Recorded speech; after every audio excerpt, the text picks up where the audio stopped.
of Tyler Media. Vote the franchise your favorite station for sports. For the past 3 nights here at Tom Heath Field on the campus of Oklahoma Christian University in Oklahoma City, it has been all spark, dominating the visiting Florida Vibe from Bradenton, including back-to-back walk-off grand slams in the 5th and 6th innings to take a 3-0 series lead. Tonight, Oklahoma City will go for their second 4-game sweep of this season in the regular season finale here tonight against the Vibe. Hello again, everybody. Good evening. I'm Todd Miller, along with Taylor McKittrick, Chris Couch back in studio, as well as our entire Spark Broadcasting Network crew. We're glad to have you along tonight. Oklahoma City continues to roll. They're 15-3, and they will take on a Florida team that is 12-16.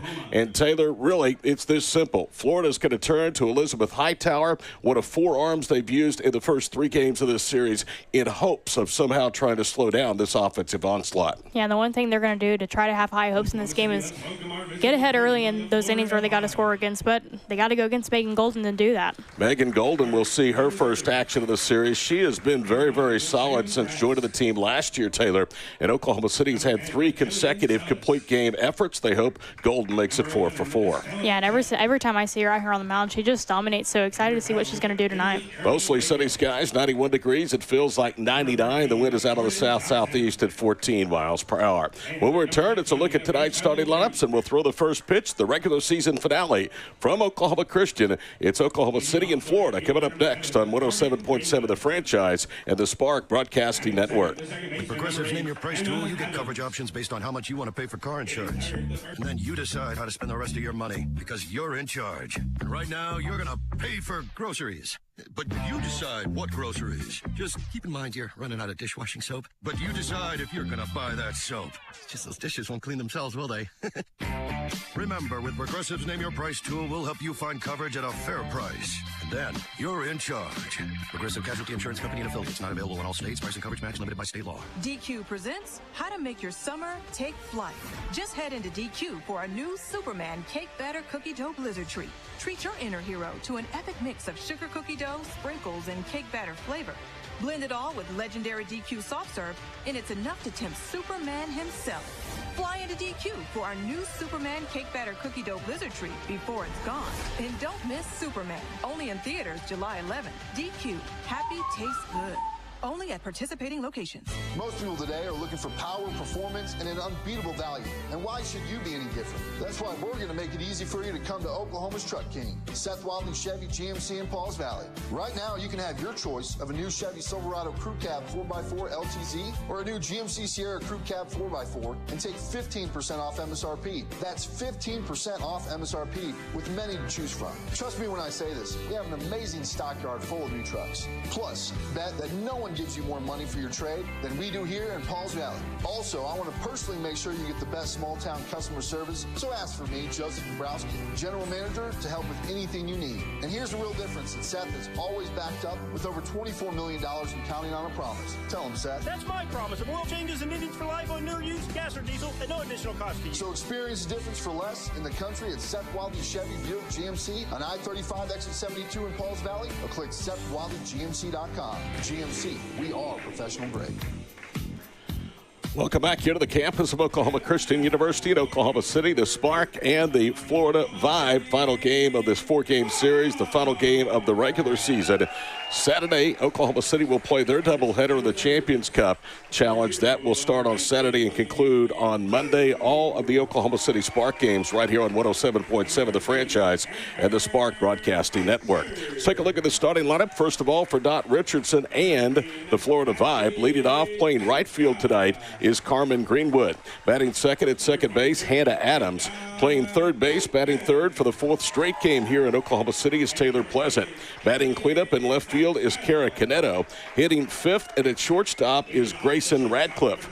Batting 6th for the Vibe and catching is Sierra Frazier. Batting 7th, the designated player, Lindy Milkowski. Batting 8th and at third base is Sarah Mosley. And hitting 9th and in center field is Emma Ritter. One more time for the Florida Vibe, a record of 12-16. It's Greenwood in right, Adams at second, Pleasant at first, Caneto in left, Radcliffe at short.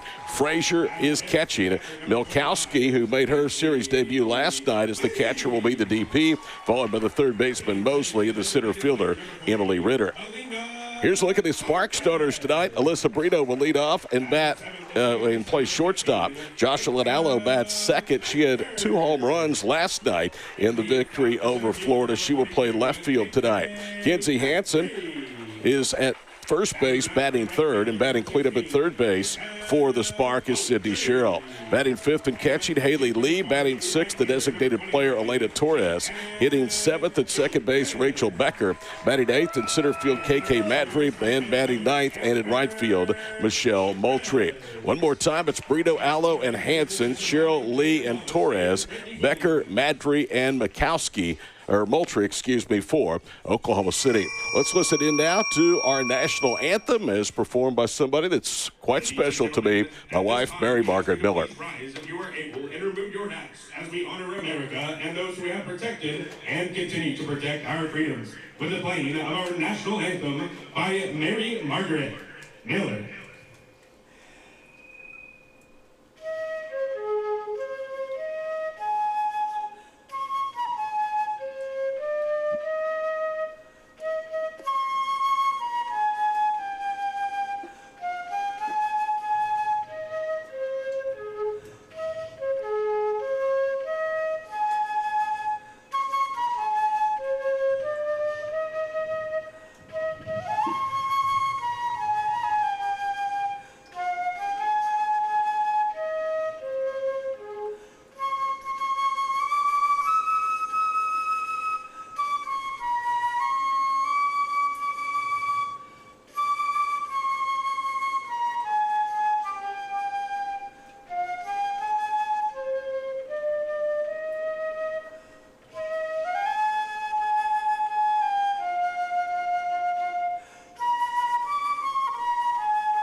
All right, let me tell you a little bit of a story about that. Mary Margaret, earlier this year, was diagnosed with colon cancer. She underwent surgery. She had 4 rounds of chemotherapy. It was the chemotherapy drug oxyplatin. She was told by her doctor at that time that one of the side effects, either short-term or long-term, was perhaps numbness and the loss of feeling permanently or briefly in her fingers. I remember when she was told by that, tears ran down her cheeks. She said, gosh, I hope not. I'm a musician. And you know what? She did herself and her talent very, very proudly tonight, just about a month, maybe 6 weeks after her chemotherapy ended. Very, very proud of Mary Margaret for what she's overcome and for the job she did here tonight. Military Appreciation Night is brought to you by Warren Cat. Our 2025 season of Spark softball is brought to you by the Oklahoma Chevy Team Dealers. Both teams are still lined up along their respective lines, and we're just about ready for the first pitch, the finale of the regular season of this 4-game series between the Florida Vibe and the Oklahoma City Spark. Again, Florida looking for a good pitching performance from Elizabeth Hightower. You and I were discussing Hightower before the game. She is a very, very capable thrower in the circle. She has not had a lot of movement, has not made seemingly a lot of adjustments on what has been fastballs that this offense is just too good to rely on strictly seemingly one pitch. Yeah, and if her ball isn't moving tonight, I mean, it could look bad for her, but she's got to start making her ball move and just hit a lot of spots and keep Spark hitters on their toes. The story of this series, there's been multiple stories, one of which is the walks. Oklahoma City has drawn 21 walks, including 6 last night in the 12-3 run rule victory. They have dominated the 5th and 6th innings and have scored the lion's share of their runs, so they have outscored Florida 34-9 of this series. The majority of those coming to the 5th and 6th innings. In fact, Florida has just 1 run after the 3rd inning the entire series, and that came 2 nights ago on a RBI hit in the 4th inning. Oklahoma City wearing blue and white tonight. Florida the red bottoms with the tricolored red, white, and blue tops. Pretty fitting here on Military Appreciation Night. Again, brought to you by Warren Cat. Here defensively is the Spark lineup. It's Kinsey Hansen at first, Rachel Becker at second, Alyssa Brito is at shortstop, and Sydney Sherrill is at third. Allo is in left, Madry in center, Moultrie in right, with Haley Lee making her second start as the catcher in this series for OKC.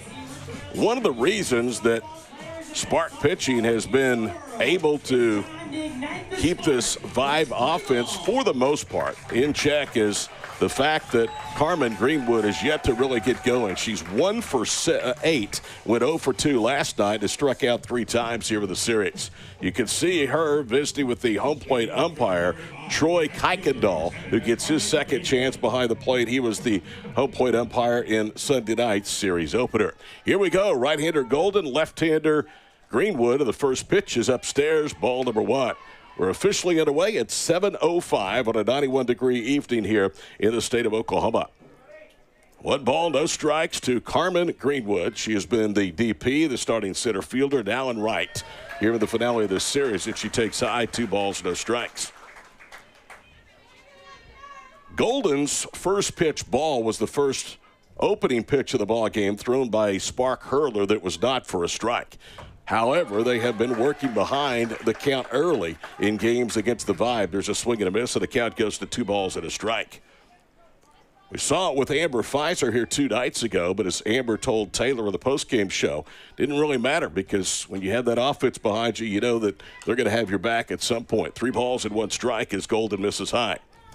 Golden began her collegiate career at the University of Northern Colorado and finished up at Grand Canyon University. Had a very good final season out in the Phoenix area. Ground ball, deep short, backhanded by Brito, throw to first in time. And that's the way the ball game starts at a 6-3 put out. Yeah, once again, Sparks just doing a great job of keeping their leadoff off base. And that's really important to do because if the leadoff gets on base, that gives them a lot of momentum for the start of the inning. 1 for 9 is Greenwood here with this series. Here is Hannah Adams. Adams went 0 for 1 last night. Scored a couple of runs, was hit by a pitch. Golden delivers and brings it upstairs. 1 ball, no strikes. So she's thrown 2 strikes, 4 balls among her first 6, but has retired the leadoff hitter. Nobody on, 1 out here for the Vibe of the first. In 2025, Bacon Golden was the Western Athletic Conference Pitcher of the Year. 2 balls now and no strikes to Hannah Adams. 14-1 was her final season collegiately. In the circle, an earned run average of 1.06. Here's the 2-0. Upstairs, 3 balls and no strikes. She transferred to Arizona and Grand Canyon College ahead of the 2023 season. She played there 3 years and was 3 times an all-conference selection. Called strike 3-1 as Adams was taken away. Megan Golden getting her first start of the series. That's been one of the differences in this weekend as well as the pitching depth of Oklahoma City. The pitch in there for a strike, and all of a sudden the count's 3-2. The Spark have had 3 complete games and 3 starts against the Vibe. Florida is yet to have a starter go beyond the 3rd inning. Here's Golden's payoff pitch. Popped up, maybe chased ball 4 and slaps it straight back. Foul balls are brought to you by Becky Stevens State Farm. Golden in her career for the Lopes of GCU. 41 wins, 284 strikeouts, a 1.85 career earned run average in 3 years in Phoenix. Here's the 3-2 pitch. Chase ball 4 again and stays alive, slapping it back to the screen. Adams has only 2 hits and 7 at-bats in the series. She was 0 for 1 last night, but she has not been an easy out. She has extended a lot of counts in the first 3 games of this series between these two, doing exactly what she's doing right now. Nobody on, 1 out in the first. In comes the pitch. There's ball 4.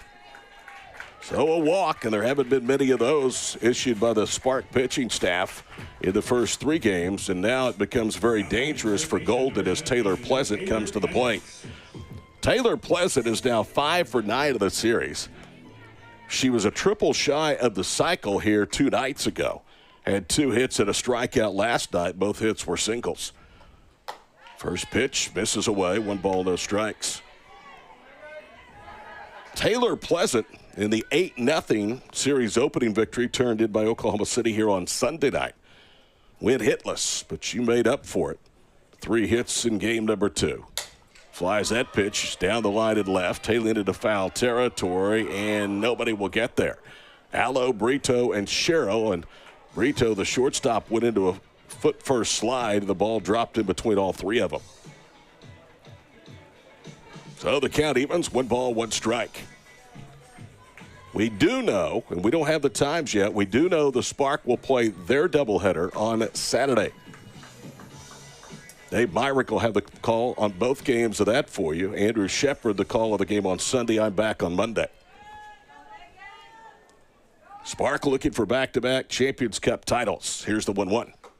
Up and in, 2 balls, 1 strike.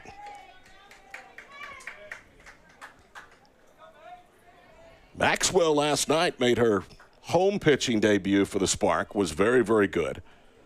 Had a rough patch in the 4th inning, but got out of that unscathed. Another pop-up straight back and out of play. So the count evens, 2 balls, 2 strikes. Top of the 1st inning. Outfield straight up, fairly deep. With Allo, Madry, and Moultrie from left to right. The 2-2. Upstairs and in tight, 3 balls, 2 strikes. Decent crowd here tonight, not what it was last night. Certainly it looks better than it was on Monday night, but not as good as Sunday, which might have been the 2nd largest crowd, trailing only opening day for the Spark. Here's the payoff pitch. She missed it. It was right down the belt buckle, and she fouls it out of play. Golden got by with 1 there, and now she'll deliver yet another payoff pitch. As Amber Flores told you last night, it is tough to win 4 games against 1 team. Liner into the gap in right center field. That's trouble, and that is up against the bottom of the fence on the fly. And they're going to wave around from first base Adams, and now Dot Richardson thinks better about it, puts the brakes on her, and it's a good thing. The throw came in directly to home plate on the fly, and she would have been dead out. Yeah, that's just a great at-bat by Pleasance. Working that into a full count and then finally just getting her pitch that she can hit. Double for Taylor Pleasant, 2nd and 3rd, early threat for Florida. And they have, when they have tallied against Oklahoma City, it's normally been in the first 3 innings. They have just 1 of their 9 runs in this series in the 4th inning beyond. Here's Kara Caneto, the left fielder. She lines that one just over the glove of Brito and into left field. That'll score a run. Pleasant will have the stop sign put up. And Brito, if she had 2 more inches to her jump, takes away a base hit. Yeah, that's another ball that wasn't necessarily hit hard, but jammed her, but got her bat through. 1-0 Florida. And now Jaden Wallace, the head coach at the University of Science and Arts of Oklahoma, the assistant to Amber Flores, has come out. So Golden has hit a little bit of an air pocket. We saw this with Flores here 2 nights ago. Florida got 3 of the first. It was 3-2 after 1, 5-2 with the Spark batting to the bottom of the 2nd inning. And that's when Oklahoma City really turned the offense on, and it really has stayed hot ever since then. Yeah, and I think to give them the best shot in this game, this is when they have, to stay ahead. They're scoring runs early in the game, but that's when they need to keep it consistent throughout the game. Well, you don't want to belabor the point, but we've said it, I think, almost nightly, that when you play an offense like Oklahoma City, you know they're going to score. And you better get on them early because you don't want to try to play catch-up. And the Vibe's best chance at a win was 2 nights ago when they had that early lead. It took a Kenzie Hansen a Sydney Sherrill grand slam to end that game in the 6th. But again, they had the early momentum. Here's Grayson Ratcliffe, the shortstop. Ratcliffe making her first start at shortstop of the series after Jillian Sellis, who's been the starting shortstop for Florida, gets at least the starting role off tonight. Conference is over. Golden delivers. Fastball upstairs, 1 ball, no strikes. Grayson Ratcliffe on the series is 4 for 9, but she was 4 for her first 6. Reached base 5 times in the first 2 games. 0 for 3 last night, and she pops that one back. And the count evens up 1 ball, 1 strike. Get our umpiring crew tonight. Troy Kuykendall calling balls and strikes out at first base. Brent Harden, Bubba Ewald, who was behind the plate last night, is back at third base as he was on Sunday. 1-0 Florida at the quarters with 1 out. Here's the pitch. Upstairs, and the count goes 2 balls and 1 strike. Brito saying something to Megan Golden like, it's okay, just throw strikes. Righty versus righty matchup for the pitch. Hit on a line into center field. Back goes Madry. She'll make the catch. It's deep enough, though, to score Pleasant, and it's 2-0 Florida. Yeah, just a hard hit ball by Radcliffe. Did her job, got the run in. RBI for Grayson Ratcliffe, and for her, that is her 3rd of the series. And now with 2 out and a runner at first, here's the catcher, Sierra Frazier. Frazier started behind the plate Sunday night, Monday night. Last night did not play with Lindy Milkowski, who was not on the roster on Sunday night. Made her debut last evening. Here's Golden's first pitch. Runner goes. Throw down to second is on line, and ooh, she just missed the tag. Lee threw it low and right at the second base bag, and Brito handled it cleanly, racing across the bag. Thought she had the tag of Caneto. Instead, it's a stolen base.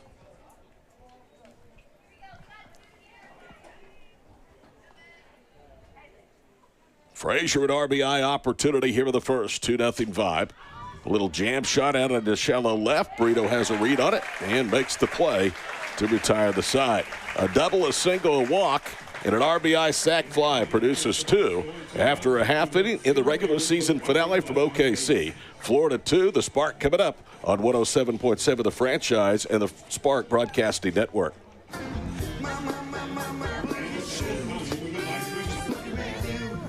Get ready to boogie all night long. Casey and the Sunshine Band are bringing the funk to Lucky Star Casino Amphitheater.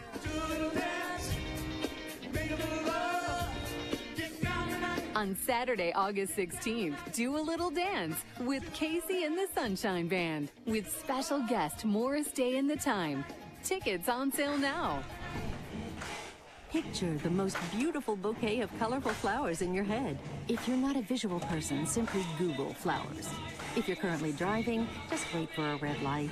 It's like Mother Nature went to the arts and crafts store and said, give me the biggest box of Crayolas you've got. You know, the one with a little built-in sharpener thingy?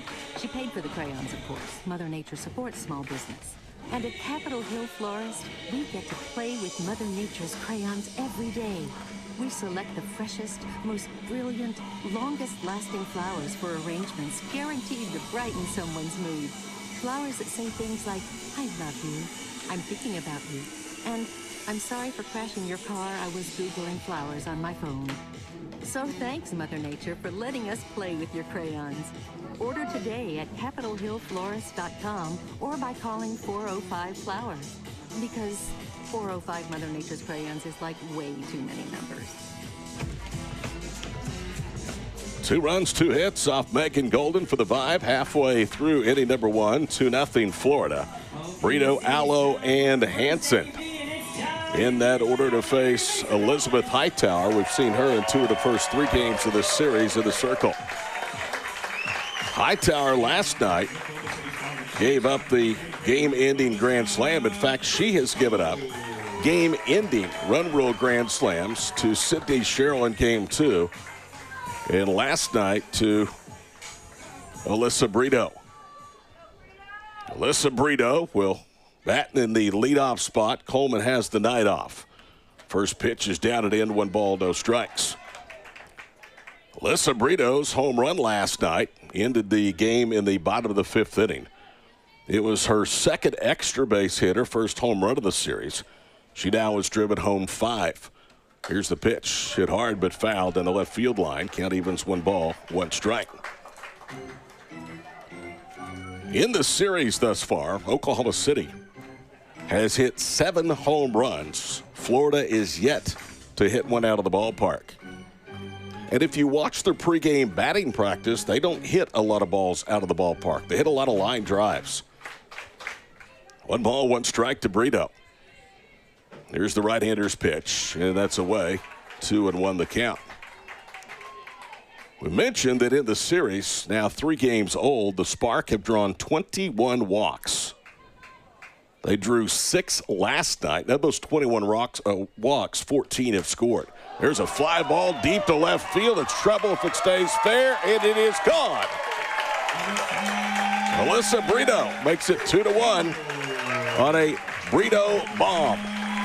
Yeah, and if you think about it, that was the same pitch from last night where she hit the grand slam, so very surprised to see them working that inside corner. That one was a little closer to being fouled than last night, although last night's you had to hesitate to make sure it was going to stay fair. That was very close to going over the top of the foul pole. So now making 8 home runs for the Spark in this homestand. And here comes Allo, who last night hit 2 of them. Allo in the series is 4 for 5, and she has drawn 5 walks. First pitch from Hightower is away, 1 ball, no strikes. And Florida has to be thinking, here we go again. Kind of reminiscent of that first inning in game number 2 when they jumped up to a 3-0 lead. There's a liner into center. It's down for a base hit. They just cannot keep Jossie off of the base pass. She now has 6 hits in the series. Make that 5 hits. She's 5 for 6. And here's Kinsey Hansen. Kinsey Hansen has a 2 for 7 series working. Hansen has driven in 5 runs. She had her first extra base hit against Florida this year. A triple last night. Tied runners on. The go-ahead run with nobody out in the first at the plate. Hightower's first pitch stays downstairs. 1 ball, no strikes. This, if nothing else, it certainly settled Megan Golden down. Here's the pitch. Downstairs again. That rolls away, and off the second goes Allo. And that will be a passed ball. And the count 2 balls and no strikes. These two will play each other twice in the double round robin Champions Cup Classic coming up starting on Saturday. They will play Saturday night for sure. Allo stands at second. Hansen with a 2-0 count. Here's the pitch. It's away with a fastball. 3 balls, no strikes. So Hightower has pitched down and in and now away to Kinsey in her first 3 pitches. Told you the last couple of nights she was named to the search committee for the new athletic director at the University of Oklahoma. She takes a walk. And here comes Cheryl. Kinsey Hansen drew 2 walks last night. She has 4 now in the series. And number 22 for Spark batting against Florida pitching. There's no way you can beat this team by giving up free passes. Here's Sydney Sherrill. She hit a grand slam to end the game of the 6th off Hightower 2 nights ago. Rolls this one to second. The throw is an errant one from Adams. It comes all the way home as it hit off the netting and then shot towards home plate. So no advancement by Jossie from third base. And the bases are loaded. Yeah, and that's just something that can't happen when you're given a ground ball that can easily be an out. You just can't give up an error. So the bases are loaded. Can we have a third granny in as many games by the Spark? Haley is certainly due. She had been 0 for her first 6 before a late game single last night. Lays off of a pitch away, and it's 1 ball, no strikes. In the series, Haley is 1 for 8 with a strikeout. She has scored a run and driven in 1. That RBI came in the second inning of Sunday night's series opener that gave the Spark a 1-0 lead. They would lead until the 5th inning of that game by that count. Here's the pitch.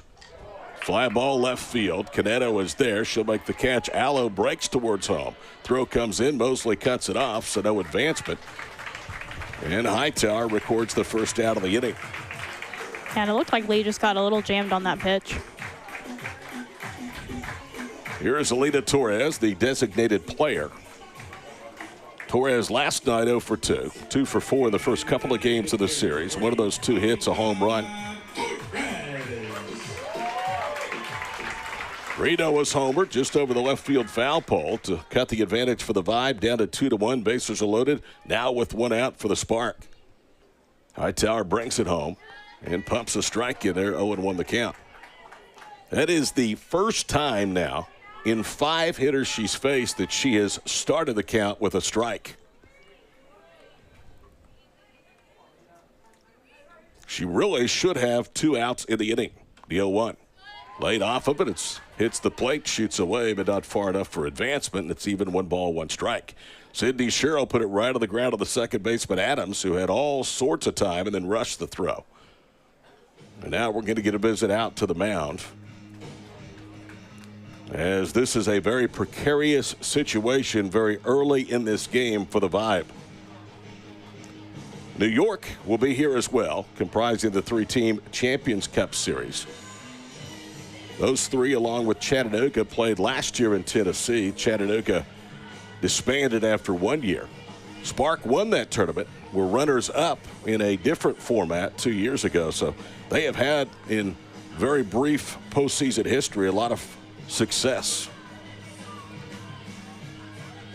All time, Oklahoma City's record is now 31 games above 500 at 57-26. Amber Flores, the head coach at Seminole State in Seminole, Oklahoma, is the only coach this franchise has known. One of the nicest people you'll ever encounter. Here's the 1-1. Called strike at the outside corner. Some moans from the crowd down below, and it's 1 ball, 2 strikes.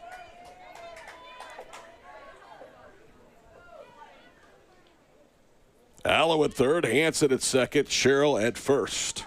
2-1 Florida in the first. Here's the pitch. Fouled back off the netting. Good swing, just a little behind it.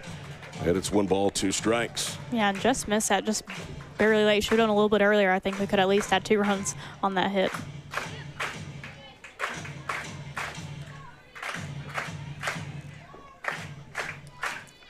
One ball, 2 strikes.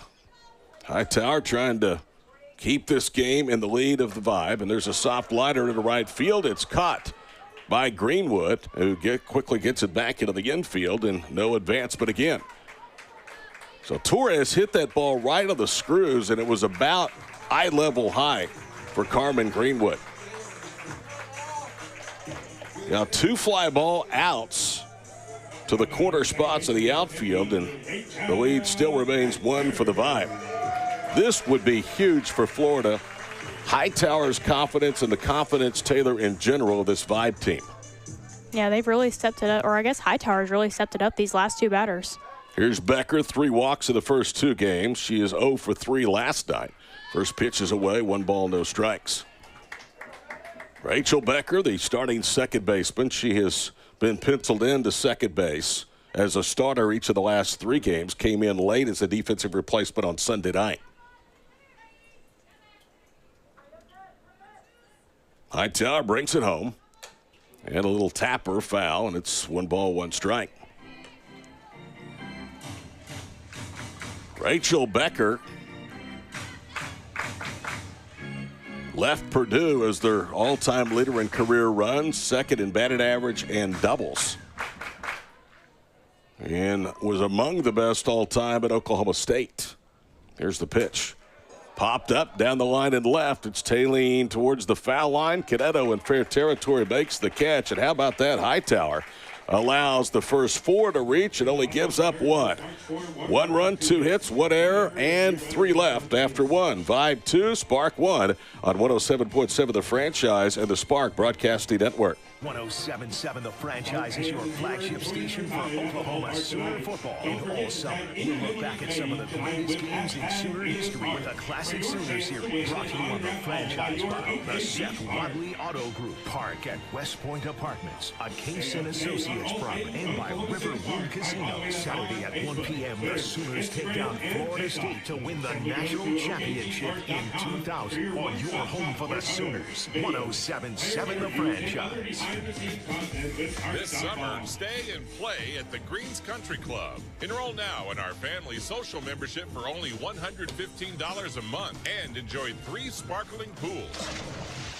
exclusive member-only dining, and events for the whole family to enjoy. Looking for more?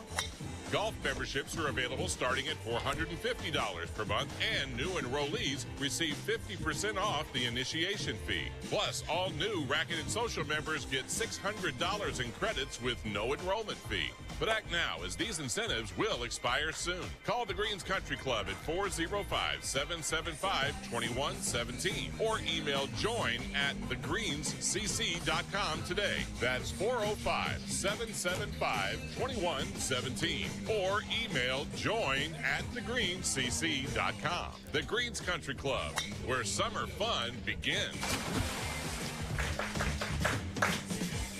Folks, did you know that more than $1 billion, that's billion with a B, dollars in unclaimed property is waiting to be claimed in Oklahoma? It could be a check, refund, or safe deposit box, and it very well could be yours. Visit yourmoney.com.ok.gov to claim your property today. 2-1 Vibe and Hightower, tip of the hat, got out of a bases loaded, nobody out jammed with 3 pop-ups to the outfield. And the only damage that is done is Brito's leadoff home run. Milkowski to lead off, and the first pitch is a strike from Gold at 0-1. Make it to that first inning, 2 runs, both earned, 2 hits, and 1 walk. This is not, at least to this point of the series, as we've talked about the last few nights, been a high-volume strikeout series. Downstairs, 1 ball, 1 strike. The story has been home runs, the difference has been walks, and the difference has been primarily the 5th inning. And they have played into the 6th just 1 time. And that was a huge advantage for OKC. Ground ball to third. Sherrill, belt high hop, throws over to first. And that is out number 1 here in the 2nd. Yeah, and great job by Golden there. I noticed in the last inning, a lot of her balls are missing up, and not 1 ball, 1 time rose that time. Golden got Greenwood to start the ball game. The next 3 reached. She now has retired 3 in a row, including Milkowski to lead off the 2nd. And here is the 3rd baseman, Mosley. Florida Vibe out of Bradenton, Florida. Righty versus righty. First pitch is a called strike, 0-1 the count. I wonder if we'll see the trio this weekend of these umpires.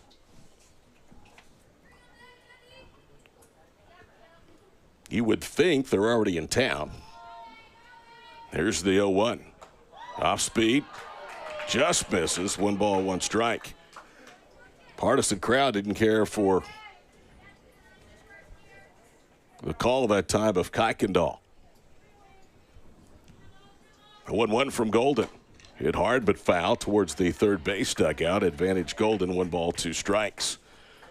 Florida nearly is going to need to make the Sooner State a second home residence and listed on their taxes, because they came in Saturday night, and they are going to be here 10 days until they leave next Tuesday. It's a long stay in professional sports in one city. Here's the pitch. Laid off of it, just dropped downstairs, and it's 2 balls, 2 strikes. Yeah, that's a very good 1-2 pitch. Outstanding 1-2 pitch. Brito is playing with a heel out there on the green turf in left. Fly ball that way. Moving to her left. Allo in foul territory makes the catch. We're out number 1. Fair to say, Jossie has not played a lot of outfield. I remember her final game at Oklahoma in the Women's College World Series. They brought her in the 7th inning and played her out in left field. Here's Ritter. First pitch right down the chute for a strike, 0-1 the count. 91 degrees. The wind about the same as it has been the other 3 nights. The only difference is the heat index is about 6 degrees cooler. The 0-1. Upstairs, 1 ball, 1 strike.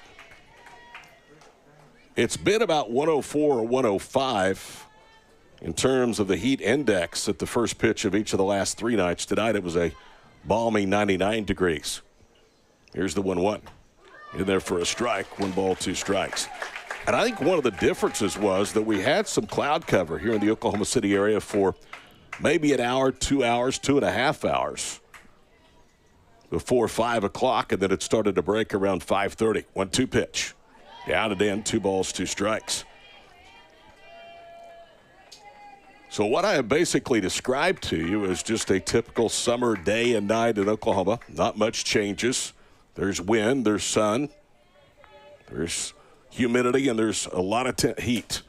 Jams her and pops it up down the line and left. Allo a long run, tries to make a sliding catch and cannot. It drops just in front of her, and the count holds 2 balls, 2 strikes. Yeah, that's a good effort by Allo. I mean, she's having a run in a long way. Allo this year has played in more games than she did in her rookie season a year ago for the Spark. And that is something that Tina Floyd told me before the season started. We're not going to have that roster rotation that we went through last year. They used a lot of different players. Here's the 2-2. Chased one upstairs and taps it foul up the first base side. Tina was on 2 nights ago, and we visited with her about that. And I said, you know, Alexis would give us a roster and then come in the next day and say, here's a new one for you. So-and-so and so-and-so not here tonight. This lady is joined. Part of that was their commitment to Team USA. 2-2 the count. Down and in. Count's gone full again. It's been kind of a theme here early. It's the 4th time to 9 hitters that Golden has gone at least 3-2 in the count. She did it to the first 3, and now to Emma Ritter, the number 9 hitter. In comes the 3-2 pitch. Foul on the ground at third. Didn't miss extra bases by much. Amber Flores, season number 3, 57-26. Her counterpart, Dot Richardson. We have documented her softball journey the last couple of nights. For my partner, who is a big college softball fan, she was surprised to know that Doc was an orthopedic surgeon. Here's the 3-2.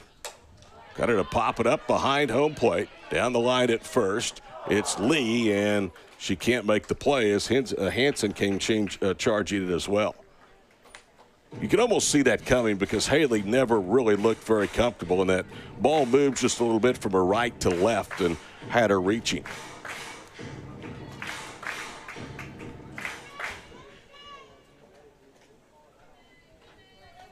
We'll do it again. 3rd straight 3-2 pitch for Megan Golden. Called strike 3 on the inside corner. Atta girl. Former Northern Colorado and Great Canyon. Right-hander mows them down in order. After 1.5, still 2-1 Florida on 107.7 the franchise and the Spark Broadcasting Network.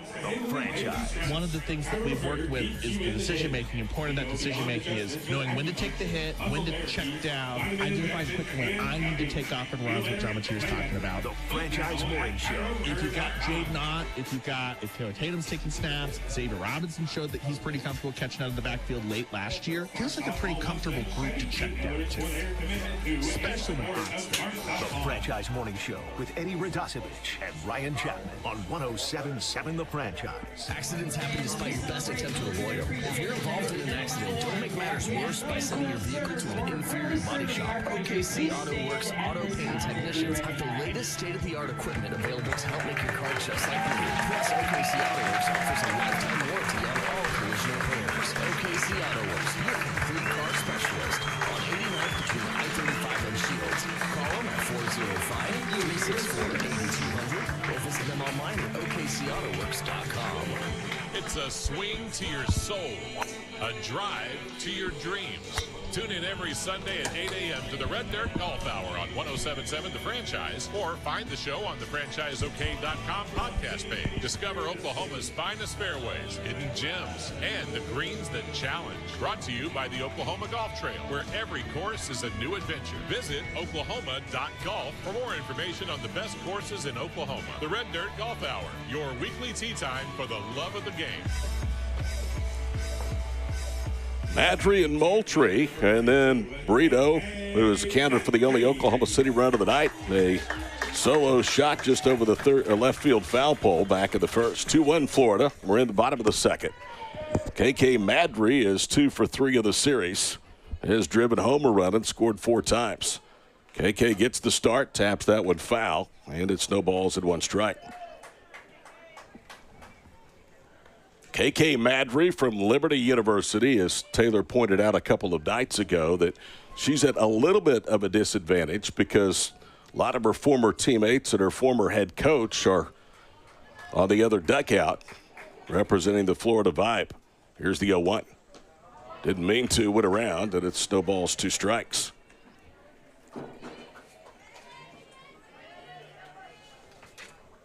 Hightower's numbers, 1 run earned, 2 hits and a walk. No strikeouts as of yet. Spark going through the order for the first time. We're in the 2nd inning. Hightower's pitch, a little check swing, roller up the first baseline. That could be trouble, and it is. Hightower tried to just scoop it with her glove hand and overthrew the first baseman, Pleasant, and Madry now stands at second base. I think that's got to be a hit because scooping and releasing it from her glove hand, Taylor, was really the only place she had to get Madry. Yeah, Madry has so much speed. I mean, I don't know if that would have been a play even if she does field it cleanly. She ends up at second. I think it's an infield hit and maybe an error because she did go to second base. Here's Michelle Moultrie. We'll see how they score that here momentarily, and we'll tell you. Tying run at second. First pitch to Moultrie is downstairs. 1 ball, no strikes. They did give it a single.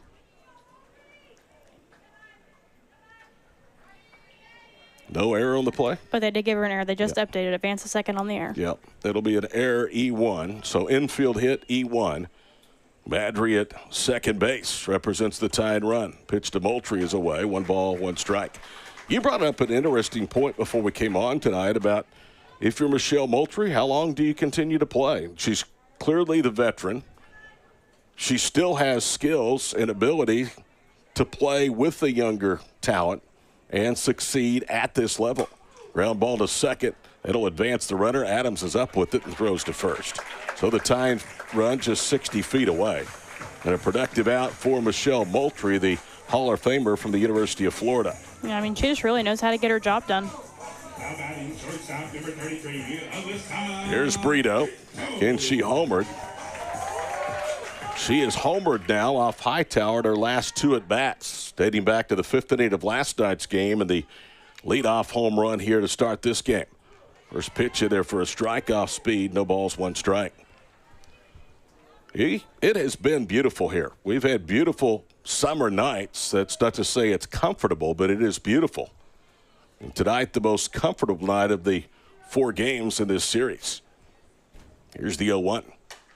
Hit foul off the netting. No balls, 2 strikes to Brito. Brito last night, homer to the first pitch in the 5th inning that she saw from Hightower. She homered on a 2-1 pitch back at her first inning at bat. So she's down, no balls, 2 strikes here. Tying run at third in a 2-1 ball game. The pitch grounded to third. That's going to get the runner home. Mosley to first in time to get Alyssa Brito. She's driven home both, and it's a 2-2 ball game. Yeah, and Brito did her job, but Hightower really got away with that pitch, an 0-2 pitch, and Brito still being able to hit that. 5-3 RBI ground out. Here's Jossie. Allo singled, stole a base back in the first inning.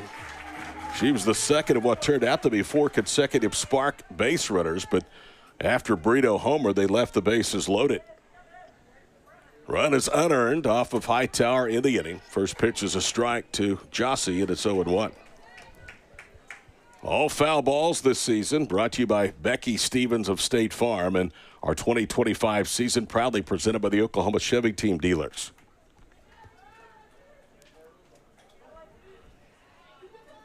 Here's the 0-1. Popped up and out of play. No balls, 2 strikes. Those foul balls are brought to you by Becky Stevens State Farm.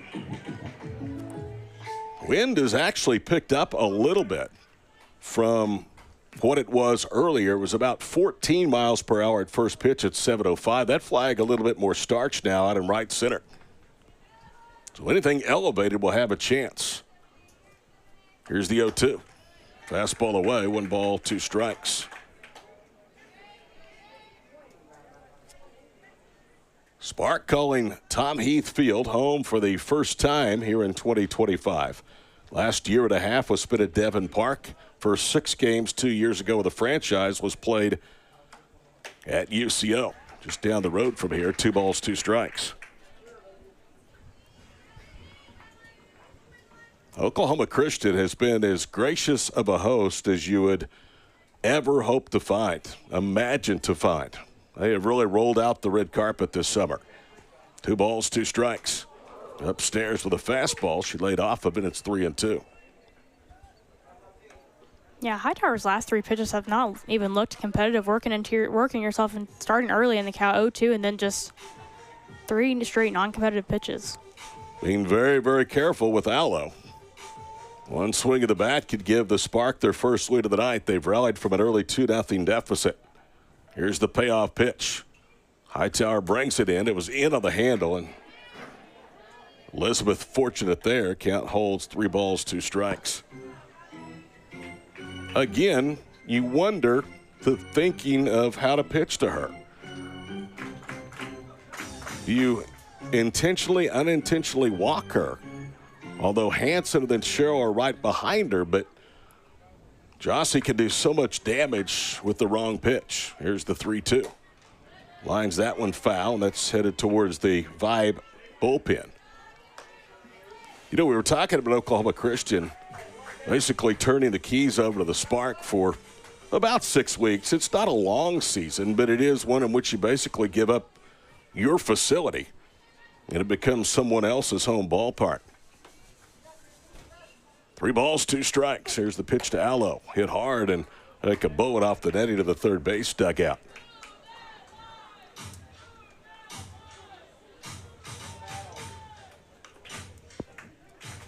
We have not seen Jordan Johnson since she was lifted to the second inning of Sunday night's opener. We also have not seen Estelle Check, the former Longhorn, since she pitched the 2 batters in that second inning and was very ineffective. She's in street clothes. That one lofted into right field. Late break that time by Greenwood, and she won't get there. It's going to drop for a base hit. 2 hits for Allo. And that probably should have been caught. Carmen Greenwood got a late jump and had to make that play, or that attempt at least, a little bit more difficult than it should have been. Yeah, and I think maybe she thought the ball was hit harder than it was, because it looked like she stayed there for just a second, then realized that it was more in than what she thought it was. And it's a difficult play this time of night. It was not hit very high, which means the sun certainly comes into play. Out there in right, she is looking right into that west sun. Again, this ballpark, from home plate to straightaway center field, is to the northeast. Right field is due east, and left field is almost straightaway north. See a conference out there as Frazier has gone out to say something to Hightower. Now batting first baseman number 9. Every pitch that Hightower throws, regardless if it results in offensive success for OKC right now, pays big dividends later in the evening. 1 on, 1 in, and 2 out here in the second. Pitch to Hanson, grounded to short, and the shortstop, Radcliffe, will take it to the bag to force Allo and retire the side. 1 run, 2 hits, an error, 1 left. Brand new ball game as we go to the third of the series finale. Florida and OKC tied at 2 on 107.7 The Franchise of the Spark Broadcasting Network. At Progressive, we understand the bond you have with your boat. It's why people name theirs. I was pretty hungry and looking at a menu when I named my boat Change Your Tuna. The backup names were Trick or Trout, I Salmonly Swear, and oh, it gets worse. New squid on the block. It wasn't my best day. Whatever you call your boat, protect it. And start with a quote from Progressive, America's #1 boat insurer. Progressive Casualty Insurance Company and affiliates. #1 rating based on boat market share data from refinance.com. Park at West Point of Yukon is your key to comfortable life with upscale apartment homes available today, offering sophisticated blends of modern design, premium amenities, and a vibrant community. The Park at West Point is where the allure of upscale living is brought to life in Yukon, with a 24-hour fitness center, 2 resort-style pools, dog park, and much more. And right now, get up to $1,500 back when you move in. Park at West Point in Yukon, a Case Associates property.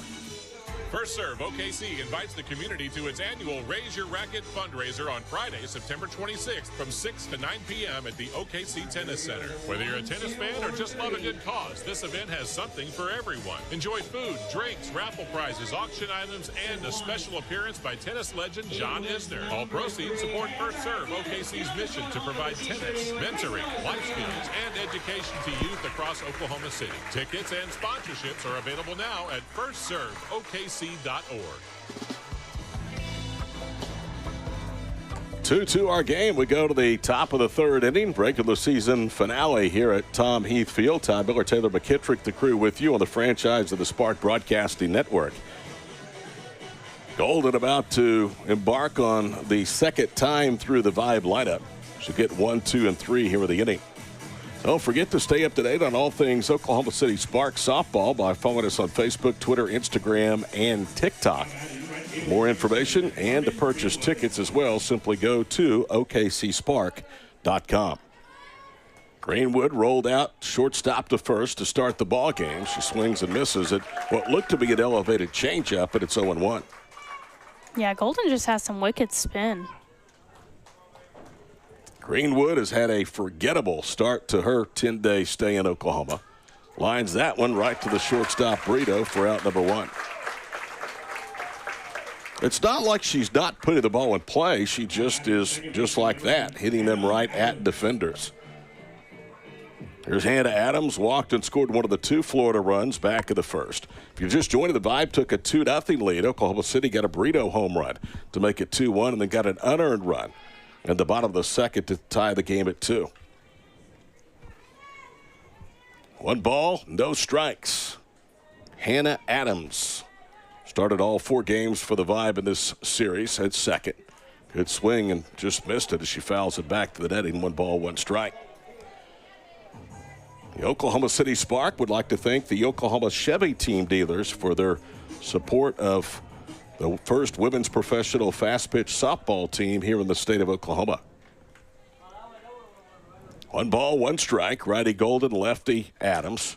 Fastball is high, 2-1 the count. Telling you that Amber Flores was the head coach. It has been for well over a decade at Seminole.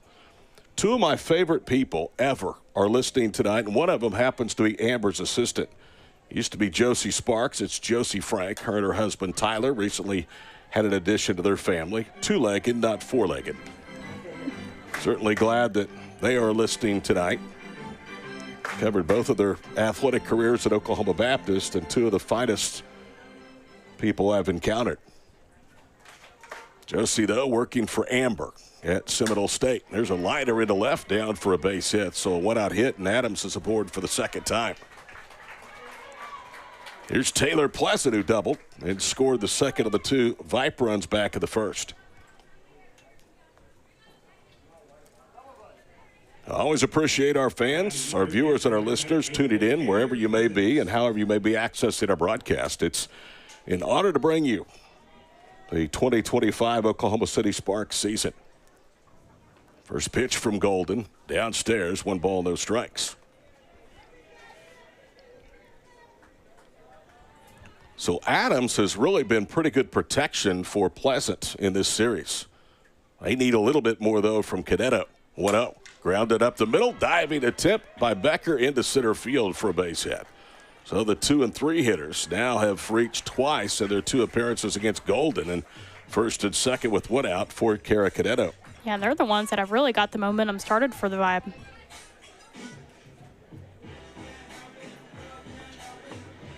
Yep, this inning going a lot the way of the first. Greenwood grounded out. Walk to Adams, double by Pleasant, RBI single Cadetto. Line out to short, a single, and then a back-to-back singles. Popped up and out of play. No balls, 1 strike. Balls are brought to you by Becky Stevens State Farm. Spark will be off until Saturday. They will play their doubleheader right out of the gate in the Champions Cup. And they are going to enjoy the brief reprieve from competition. There's a liner to short, caught by Brito. Everybody scurries back.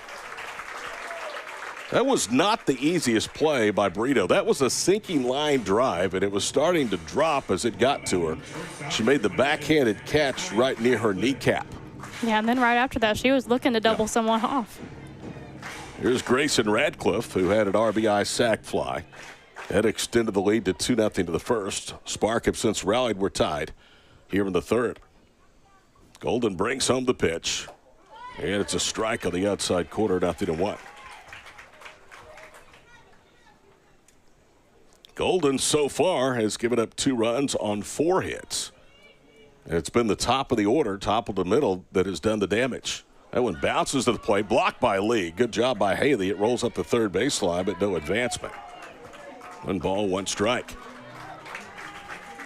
I say it was on the dirt. It was on the brown carpet that the first time I called a game here, I swore it was actually dirt. Taylor and I had an argument for a half inning.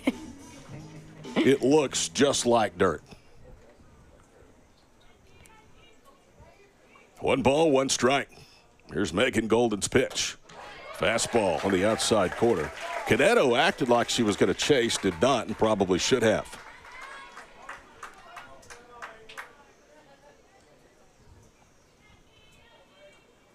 Good look at Megan Golden. Here's the pitch. Hit hard but foul on the left field side. Count holds 1 ball, 2 strikes. You know, you really think, Taylor, with the exception of the 1, 2, 3, and 9-hole hitters, that she went full 3 and 2. She's done a pretty good job as Golden of economizing her pitches. There's the 1-2. Tapper out to short. Brito to first in time, and the inning is over. So the Vibe get 2 hits, but leave 2. They've stranded 3 after 3. 2.5 of the books. Oklahoma City and Florida, 2-2 tie on 107.7 The Franchise of the Spark Broadcasting Network. Hey Sooner Nation, I'm Jacob Sexton with OU Football. As the official custom clothier of OU Football, William & Lauren outfits us in custom suits that boost our confidence both on and off the field. Their perfectly tailored clothing ensures every Sooner stands out in comfort and style at prices that make luxury accessible. Visit William & Lauren in Oklahoma City or online at williamandlauren.com. Dress like a champion and make your style as legendary as OU Football.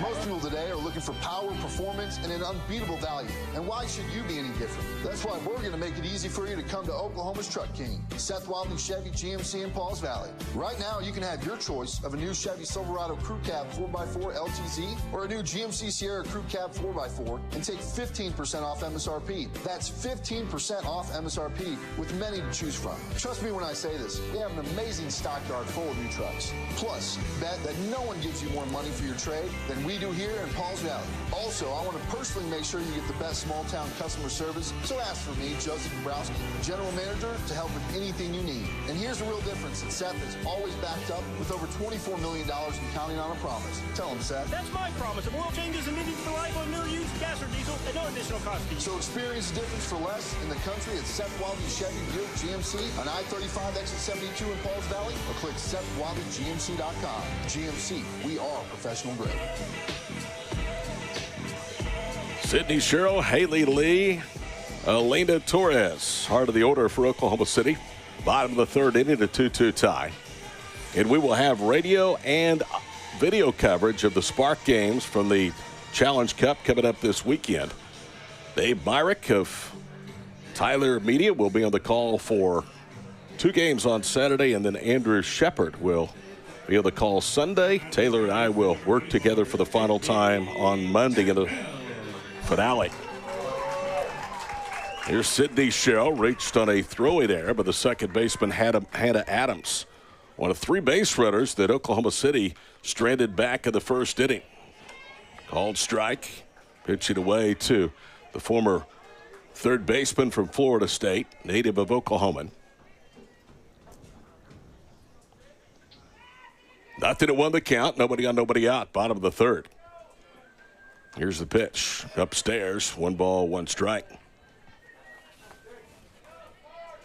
There is at least one person in this booth that remembers Sydney Sherrill as a prepster. And she was as good as advertised. Am I right? You are definitely right about that. 1 ball, 1 strike. Fastball in tight. 2-1 the count. A few years ago when she was at Florida State, we actually sat behind some of her family and her grandfather down the third baseline. He was, I bet he is or was, or I'm assuming he's still alive, a very cool grandfather. Loved Sydney, loved the Seminoles. 3 balls and 1 strike. Awful proud of her accomplishments.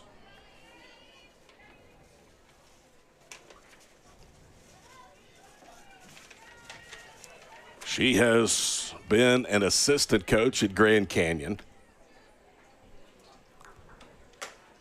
In tight, but they call it a strike. 3-2 the count.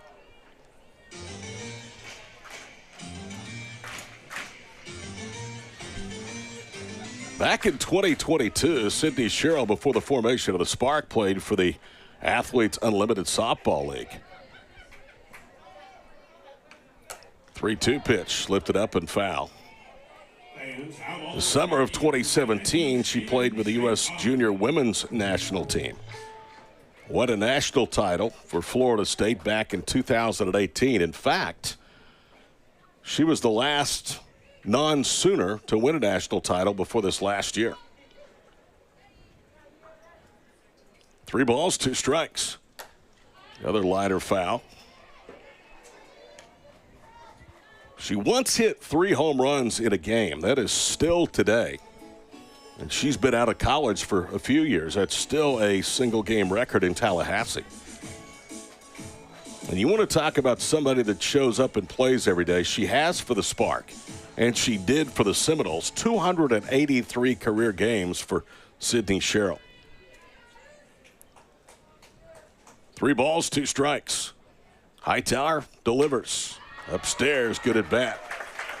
Well, Sydney will trot down to first, and a leadoff base runner for OKC for the 3rd consecutive inning.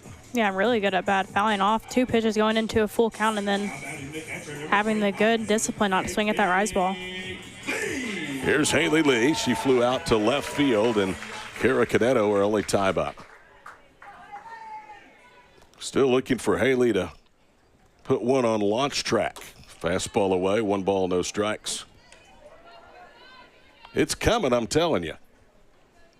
Her only hit was late last night of the 3rd game of the series, but it was a good swing and a well-stroked single out to right.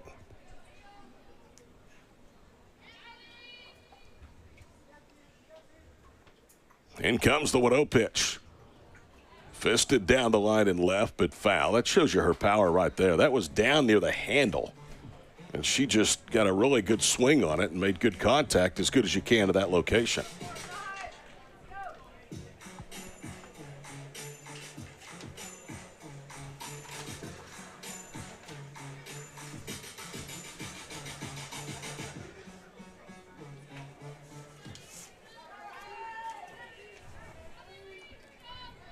Haley Lee, 1-1 to the count with Hightower. The pitch.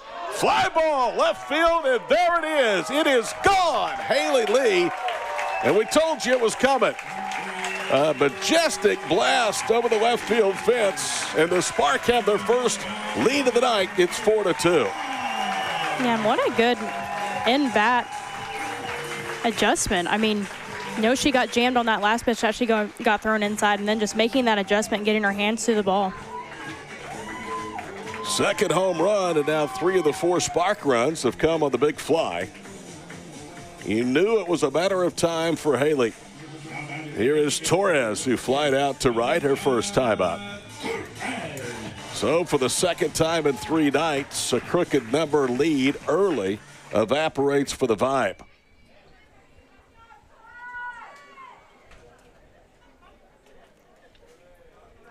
Hightower, right-hander against Torres. Here's the pitch. In there for a strike, 0-1 the count.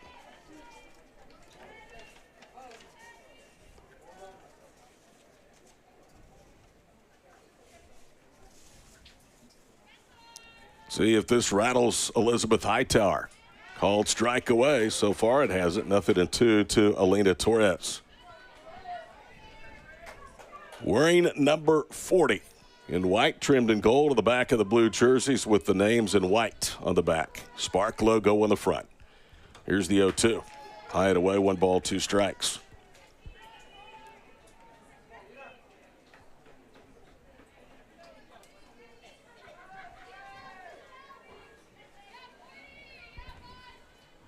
1-2 the count. In comes the pitch. It's away. 2 balls, 2 strikes. You can see that she's maybe thinking about Haley after jumping ahead 0-2. She's not taking a lot of chances throwing away to Torres.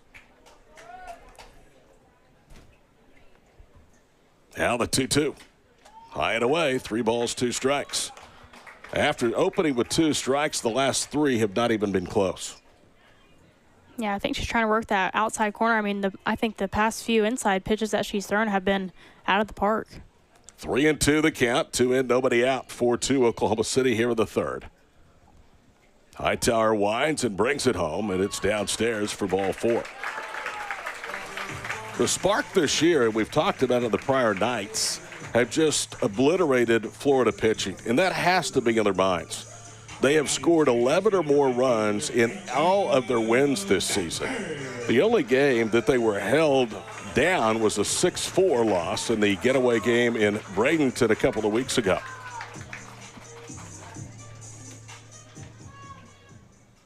(6-1) the ledger for the Spark this year against the rivals from Florida. Here's second baseman Rachel Becker. Ground ball to short. Can they get 2? Over to the bag for 1. Throw to first. Not in time. Well, that was close. Very, very close.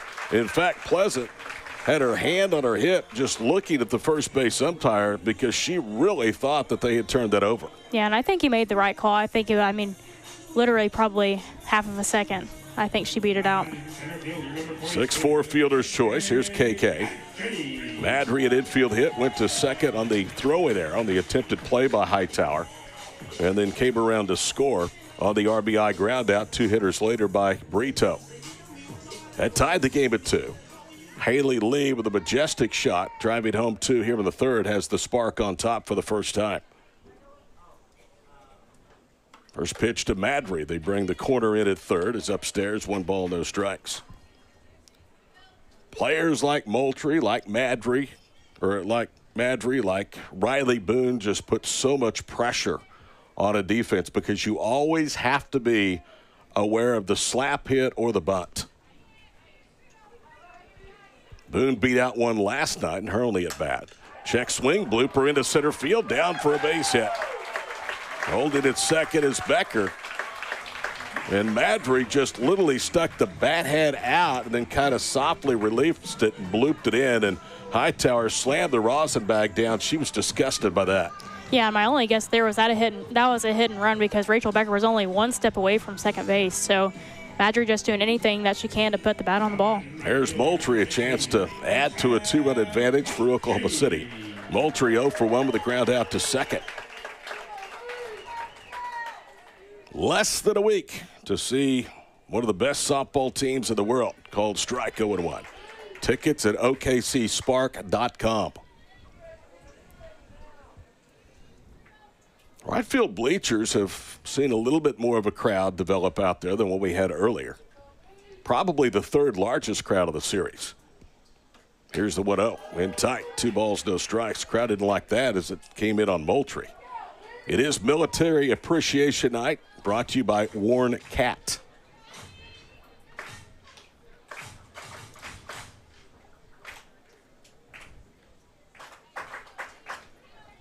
One and one the count. I had an 0-2. There's a liner. Diving stop at short. Radcliffe throws to third. Out at third base is Becker. That is a big-time professional play by Grayson Radcliffe.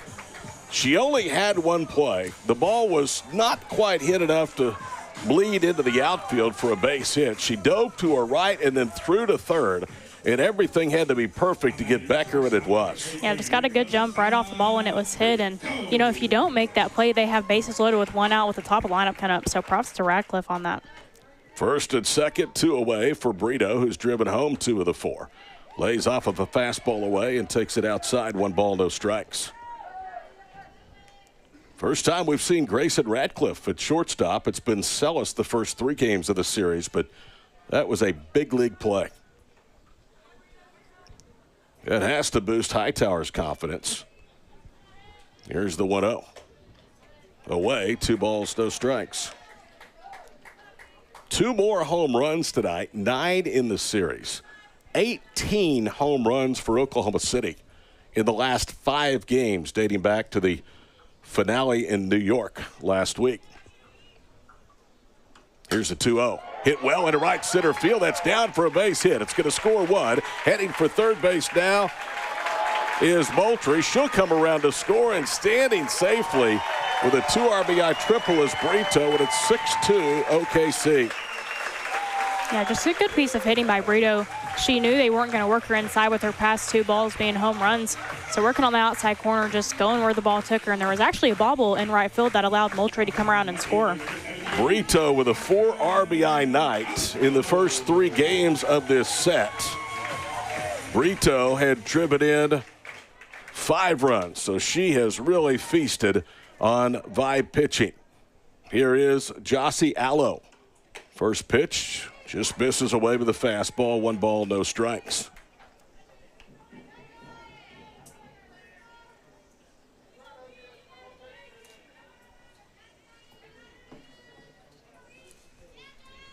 (6-2) Oklahoma City. They have plated 4 here in the third.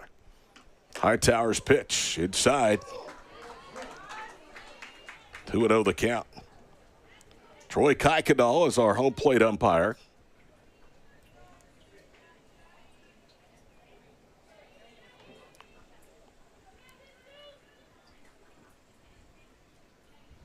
Hightower readies and delivers. Outside.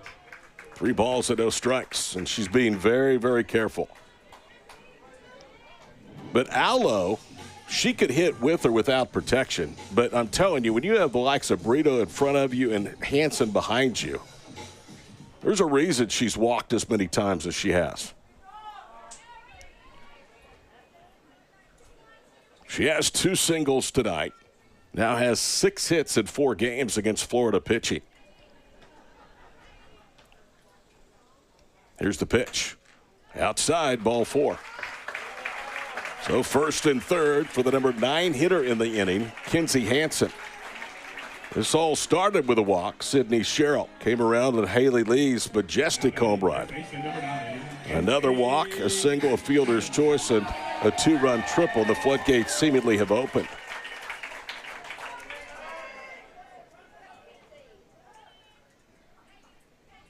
Hightower readies and delivers. Outside quarter. Good pitch away from Kinsey. 0-1 the count. Hansen engaged to be married to current Sooner football player Colby McKenzie. Wonder if she'll go by Kinsey Hansen McKenzie. Or Kinsey McKenzie. Called strike, 0-2 the count. What would you do? Soon to be married? You know, I don't know. I feel like she might do the hyphenated Hansy McKenzie.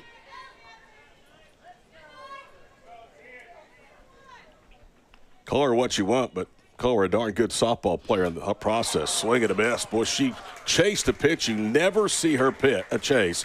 That was in the left-handed hitter's batter's box. The damage is done. 4 plate, and the Spark lead after 3, 6-2 on 107.7 The Franchise and the Spark Broadcasting Network. First Serve OKC invites the community to its annual Raise Your Racket fundraiser on Friday, September 26th from 6 to 9 p.m. at the OKC Tennis Center. Whether you're a tennis fan or just love a good cause, this event has something for everyone. Enjoy food, drinks, raffle prizes, auction items, and a special appearance by tennis legend John Isner. All proceeds support First Serve OKC's mission to provide tennis, mentoring, life skills, and education to youth across Oklahoma City. Tickets and sponsorships are available now at firstserveokc.org. Picture the most beautiful bouquet of colorful flowers in your head. If you're not a visual person, simply Google flowers. If you're currently driving, just wait for a red light.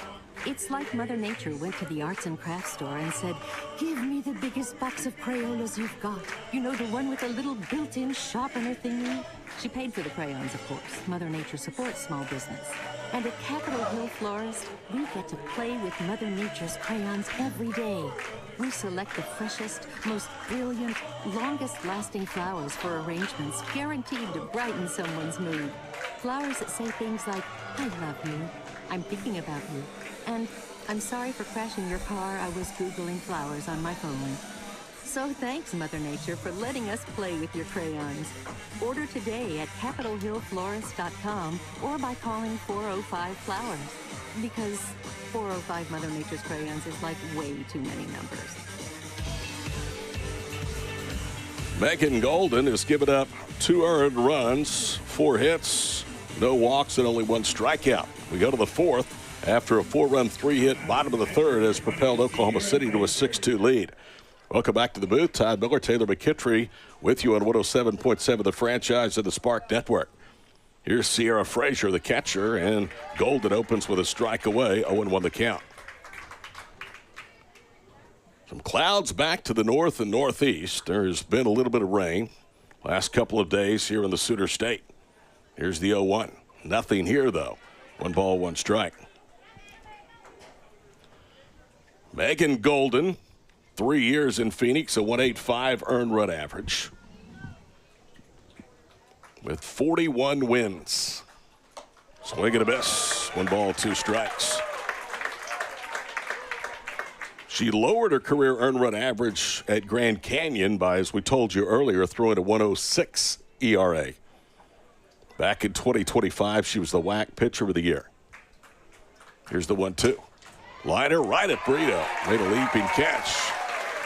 That is the 4th time she has caught a ball tonight. The 3rd on a liner. And there's 1 out here in the 4th. Yeah, and Golden has really started to look more comfortable ever since getting out of that first inning. The 2nd and 3rd really been dominant. It's kind of been a pattern this series for Oklahoma City pitching. A little bit of shaky starts. First inning, 4th inning last night for Maxwell, but she just overpowered the vibe. A swing and a miss to Milkowski, and it's 0-1.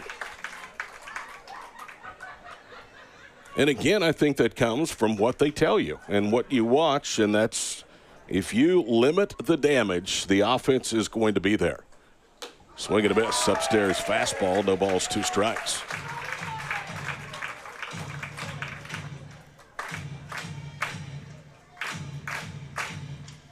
As Amber Flores told you last night, there's good hitters in that other dugout. Former All-Americans at the collegiate level. Here's the 0-2. Swing and a miss. Down she goes. High heat. Milkowski is 0 for 2. Second strikeout for Golden. And pitching to good hitters, professional hitters, it's nice to know you don't have to be perfect. And a lot of pitchers at the professional level have to be, not perfect, but very, very good on a nightly basis.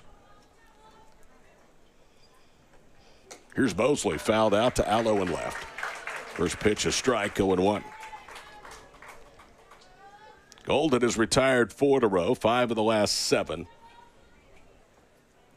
And has only allowed 2 base runners since the RBI sac fly by Radcliffe back in the first. No balls, 2 strikes, the count now.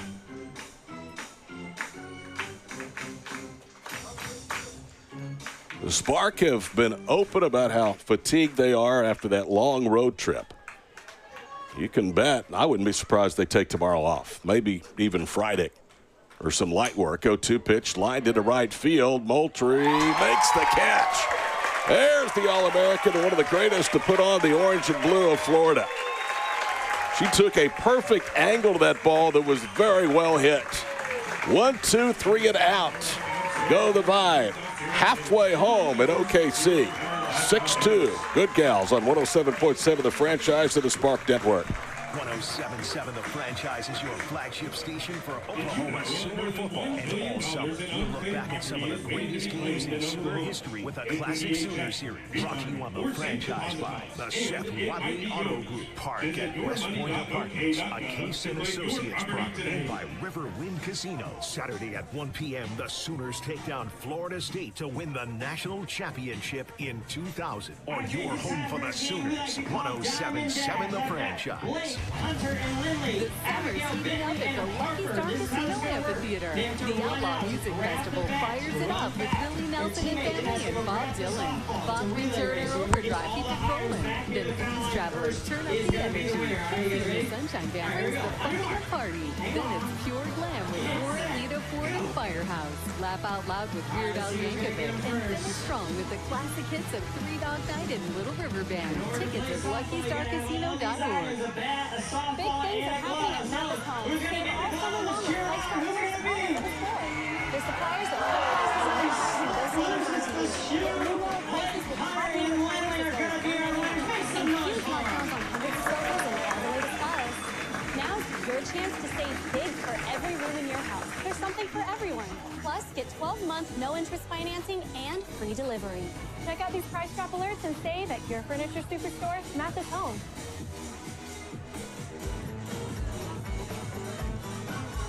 Todd Miller, Taylor McKittrick, the crew with you.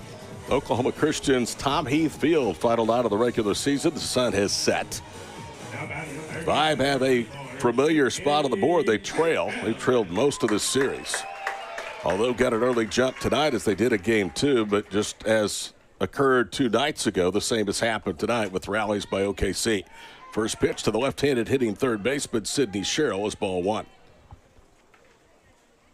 Elizabeth Hightower currently is an assistant coach at Troy University in Alabama. Here's the 1-0. Downstairs, 2 balls and no strikes. Elizabeth Hightower, many people might remember her from performing for Tim Walton and the Gators. They made a couple of appearances in the NCAA Women's College World Series. In tight, 3-0 the count to Sydney Sherrill.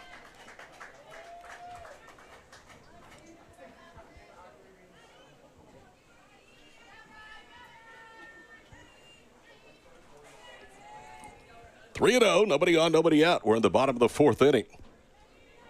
The pitch popped up, left field. In comes Caneto. Easy play, and she has it, and that's 1 away. Yeah, I'm really surprised she swung on that 3-0 pitch. I think these girls make enough adjustments and are smart enough at the plate that they probably almost always have the green light. Here's Lee. And a breakout swing her last time up. Break it a 2-2 tie with a 2-run home run in the 3rd. First pitch, big swing. She was trying for back-to-back homers and missed. 0-1 the count. Haley Lee finished up in Norman after playing 189 games and notching a .365 batted average in College Station, Texas for the Yankees from 2019 through 2022. The pitch downstairs, 1 ball, 1 strike. She had 51 RBIs in 23 as a member of Patty Gasso's Sooners. The 51 RBIs in her final collegiate year tied a career high. Just misses. Not much wrong with that pitch, and it's 2-1. Yeah, not a bad pitch at all. How about this? For her career, she hit .367, 181 RBIs, and 61 home runs. 2-1 is away. 3 balls and a strike. She caught for 3 years at Texas A&M.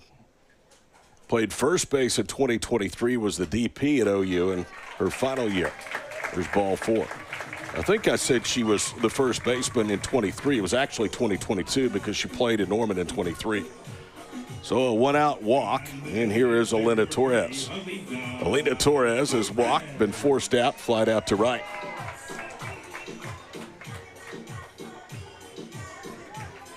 Spark with 1 run in the 1st, 2nd, and 4 in the 3rd. Both of Florida's coming to the top of the 1st off Golden. Fastball upstairs, 1 ball, no strikes. Told you on Sunday night that if Oklahoma City wins out, and they have 4 games remaining, 2 with New York, 2 with this Vibe Club, they would finish with 20 wins for the 3rd consecutive year as a franchise, 2-0 the count. Last year they went 20-7. As out to the circle goes Frazier. They won 21 games in their inaugural season in 2023. They have not played as many games this year as they did in either one of their first 2 seasons, or they probably would have obliterated the 21 win total. But you know what? It's softball, and the best team doesn't always win. That's what's great about this sport. It's what's great about baseball. All you have to do is have a right pitcher in the circle the right night.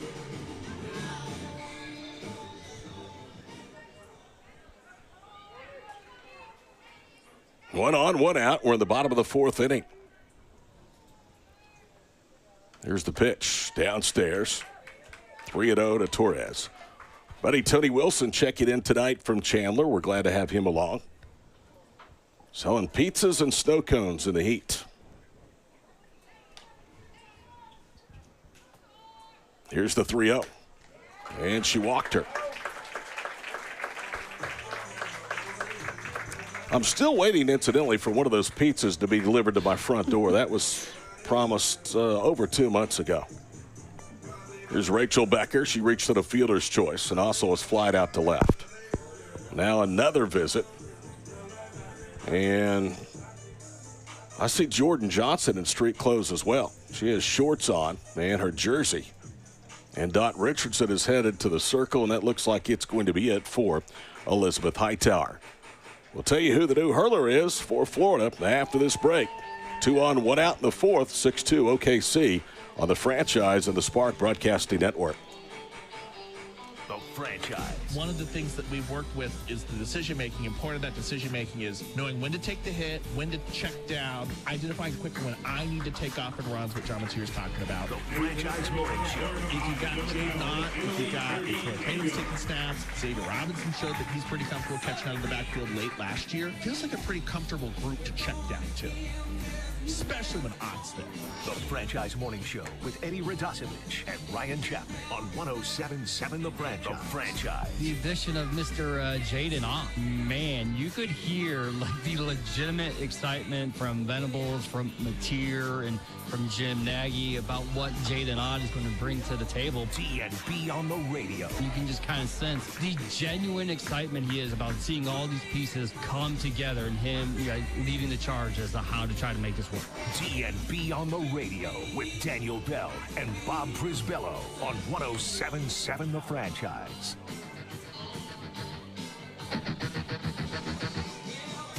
Emily Kirby Nagel in for the 3rd time, second in relief for the Vibe in this series. She was the starter last night. Former Liberty Flame, now an assistant for Dot Richardson at Liberty University. She'll get Rachel Becker with runners at first and second.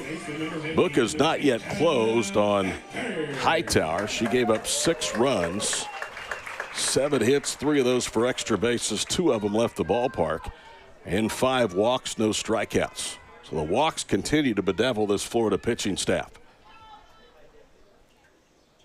Rachel Becker awaits. First pitch down the middle for a strike, 0-1 the count. Primarily, it has been Hightower, Nagel, and Gress that we've seen for Florida this week. Jordan Johnson with 2 innings, check, pitch to 2 batters. Down and in, the count goes to 1 ball and 1 strike. Johnson was pitching okay on Sunday night, came out, left with a 1-0 deficit. We have not seen her. We told you, other than her coming out, she's been in street clothes, her jersey and shorts. Here's the 1-1. Left-hander delivers, misses low, 2-1 the count. So by bringing in Nagel, they're at least giving Oklahoma City a different look. Now, not from a different pitcher, but from a different angle. Righty versus now a left-hander. 2-1 the count. Here's the pitch. Ground ball, base hit into right field. We're going to wave around Haley Lee. The throw comes home. The tag is not in time, and the runners are going to move up to second and third. It's 7-2 OKC. Pretty good throw by Carmen Greenwood out there in right. Yeah, and Haley Lee barely just got her fingertips on home plate before being tagged. So an RBI single for Becker. She goes to second on the play at the plate. It's now 7-2 Spark. And here is KK Madry. KK Madry has a couple of hits, one a scratch hit, and then the other a single. She scored twice. The 8 and 9 hole hitters, Madry and Moultrie, have scored 3 of the 7 runs tonight. First pitch called a strike on the inside quarter, 0-1. So that run is charged to Hightower. The runner at third, Torres, is her responsibility as well. No balls, 1 strike. Here's the pitch. Liner into right field for a base hit. That's going to score at least 1. Here's the throw up the line, and out at home is Rachel Becker. So Torres came around easily to score from third. They tried to weigh Becker around, and Greenwood made a perfect throw up the line at third. And it was an easy tag for Frazier. So 9-2 with a putout, but other run scores, it's 8-2. Yeah, Greenwood just showing off that cannon.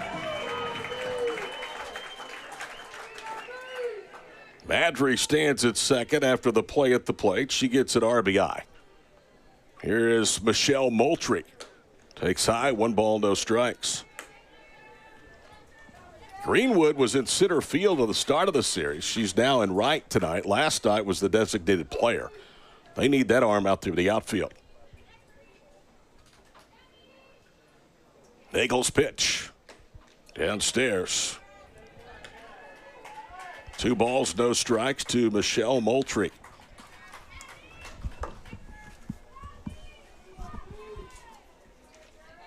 Moultrie, 3 years ago, was named to the Florida Athletic Hall of Fame. At the time, was just the 4th softball player for the Gators to be so honored. 3-0 the count. She also was the 4th Gator to win Southeastern Conference Player of the Year. First player ever signed by this franchise back in 2023. Here's the 3-0. Looked at for a strike, 3-1.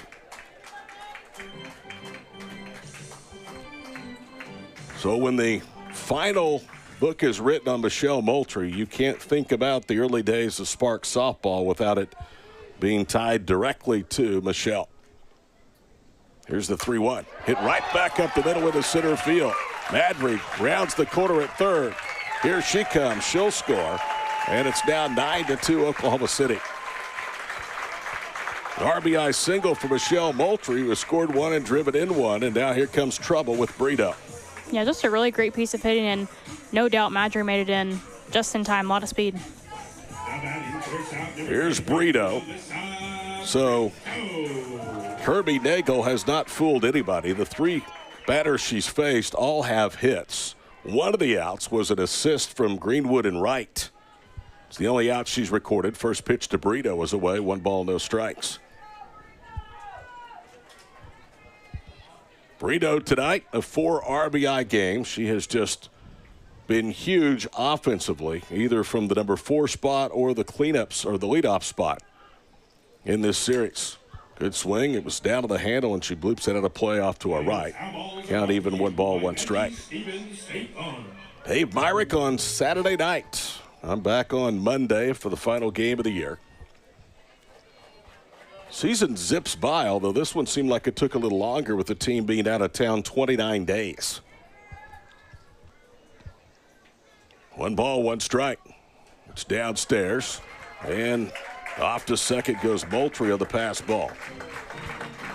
Now a base hit makes it 10-2, and also would put the run rule in play should the Vibe not score in the 5th.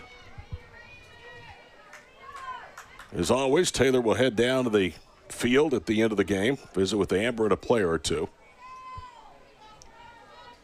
2-1 the count. Upstairs, 3 balls, 1 strike. Jossie is on deck. Here's some good advice. Emily, you better get Brito, and that is not easy to do.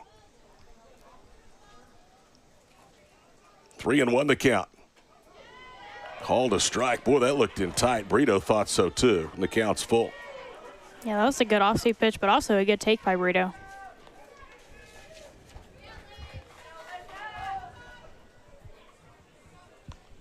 Lissa Brito awaits, 3-2, lined into left field, down for a base hit. They wave around Moultrie. Here's the play at the plate, and Moultrie is out. Another outfield assist, this time for the left side. It's Canetto.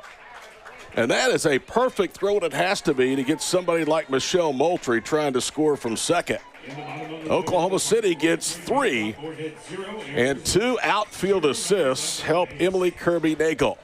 We go to the top of the 5th, 9-2 Spark on 107.7 The Franchise and the Spark Network. The Franchise. We have our man at Sparky. It's Dayton Forsythe. The Franchise Afternoon Show. It was a really good season. I couldn't have asked for anything more. Played with a great group of guys, had some great older guys to learn from.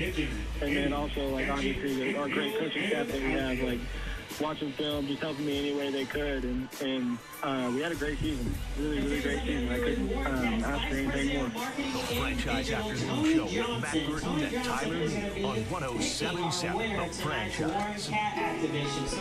Dr. Luke and I want you to have sharply focused vision and clear sight. We have lots of ways to make that happen.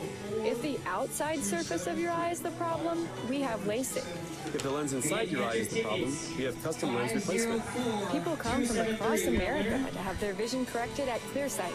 But for you, we're just down the street. ClearSight, the ability to focus and see clearly, will bring you happiness every waking moment. And because we want you to be happy every waking moment, we're willing to finance whatever procedure you need to have clear sight. We'll agree on a down payment and then let you make payments on the rest at 0% interest. Why do we do that, Dr. Luke? Why do we offer finance procedures at 0% interest? Because it would have meant the world to me if they had been willing to do that when I had my procedure. I'm Dr. Anna. And I'm Dr. Luke. You'll find us at clearsight.com. At ClearSight, we do it right. We're not finished until you're happy. ClearSight.com. From hitting home runs, and the Spark have been doing a lot of that over the last 4 nights, to handling daily stress, Cairo Her keeps you in the game. We go beyond adjustments with acupuncture, muscle therapies, vitamin injections, and cupping. Remember, when you feel better, you play better. Book now at ChiroHer.com. That's ChiroHer.com. 9-1-2, due up for the Florida Vibe. They better get something here. They're going to be in jeopardy of being run ruled for a 4th straight night. Spark will have 2, 3, and 4 up in the bottom of the 5th. Ground ball to the hole at short. Diving stop. Brito throws from her knees and doesn't have enough on it. It'll be a hit for Emma Ritter. Yeah, really great stop by Brito, though, but props to Ritter. Here's Greenwood. She's 0 for 2. Greenwood is grounded to short and lined out to short. Brito playing back. Cheryl, the third baseman, is in. First baseman is Lee. Hanson, she's in. There's a ground ball up the middle and into center for a base hit. So Golden is on 2 pitches, giving up 2 hits. And now they get into the 2 toughest hitters tonight for Megan. Hannah Adams and then Taylor Pleasant. Those 2 are 3 for 4 with 2 runs scored and a walk. So a single by Ritter makes her the first base runner. 5 through 9 to reach. And it's been the top 3 in the lineup that's done the damage. First pitch is upstairs, 1 ball, no strikes. For Greenwood, that is her first hit since game 1 of the series. Only her second in 10 at-bats. Golden delivers. Upstairs, 2 balls, no strikes. 2025 season of Oklahoma City Spark softball, proudly presented by the Oklahoma Chevy Team Dealers.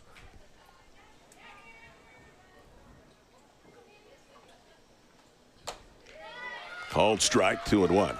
Earlier in this homestand, the Oklahoma Chevy Team Dealers presented a check in honor of Spark owner Tina Floyd to a charity of her choice in honor of the vision and legacy that she's had within the Sooner State. Spark appreciate the longtime partnership with the Chevy Team Dealers. Here's the 2-1. Hit hard into center field, diving and making the catch is Badry. What a play by KK. KK, that was just better than okay in center field. Yeah, I got a really great jump on the ball, and, you know, if she doesn't make that play, that at least scores 1 or 2. It was hit pretty well. It was sinking as she had to race to her right. Took away an RBI base hit for Adams, who's retired for the first time. Here's Pleasant. Fastball is away. 1 ball, no strikes. Jada Coleman has the night off tonight. She's been in center field. Madry has played a lot in this series in left field after Riley Boone was injured a couple of nights ago. Boone started last night, only had 1 at bat. That's a strike, and it's 1-1. Riley in street clothes tonight, so we won't see her.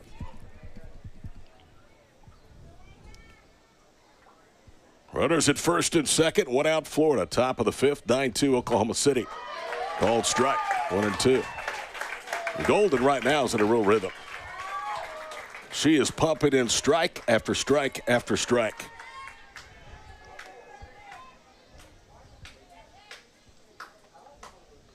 Here's the pitch. They called it a strike. It looked good. It was at the knees, but it was a very late call from Troy Kuykendall. Yeah, I think the pitch right before was the same spot, so expecting the same result. But like you said, Megan has really had the confidence after Madry has made that catch in center field. 3rd strikeout, 2nd on a called strike for Golden. Here is Kara Canedo. She'll one-hop that to second, knocked down by Becker, throws to first, and safe at first base. The bases are loaded. That ball was scalded right at Rachel, and she went to a knee, knocked it down, but the ball shot away from her just enough that little bit of extra time allowed Canedo, who has good speed, to beat any throw at first. Yeah, and I really think the Vibe hitters have came out with a different mindset this inning. Every ball that has been put in play has been swung at the very first pitch. We'll see how that's scored. I think it'll be an infield hit as Haley Lee has gone out to the circle. Now they're going to bring the infield in as well. Did you know that more than $1 billion in unclaimed property is waiting to be claimed in Oklahoma? It could be a check, refund, or safe deposit box, and who knows, it might be yours. Visit yourmoney.ok.gov to claim your property today. Spark want to get out of this without giving anything up. 1 run would walk off Florida for a 4th consecutive night. And they did score that a single. I thought they would. That ball was well hit.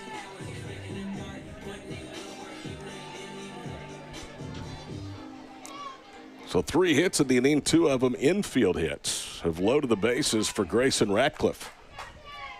Grayson Ratcliffe started off hot. It's kind of faded as this series has gone along. She lines that pitch and just past Becker. That's going to score at least 1 run. Here's the throw home, not in time. And taking second is Radcliffe, but it's a 9-4 ball game. Yeah, Becker barely missed that ball. I really thought she was going to catch that one. So 2nd and 3rd, it's now a 5-run ball game. Ratcliffe, who in the first 2 games had reached 5 of 6 plate appearances, had only been aboard 1 time in the last 2 games, including tonight. She'd been 0 for 1 with a sac fly, now has 3 RBIs. So Sierra Frazier will be the batter. She is the 7th hitter for the Florida Vibe here in this inning. Florida has put up a pair of crooked numbers, 2 in the first, now 2 in the 5th. Number 15, Rachel Roop is going to be the batter now in place of Frazier. Swing and a miss for a strike, 0-1 the count. Roop has been the starting right fielder before having, up to this point, the night off. Roop played for Dot Richardson at Liberty.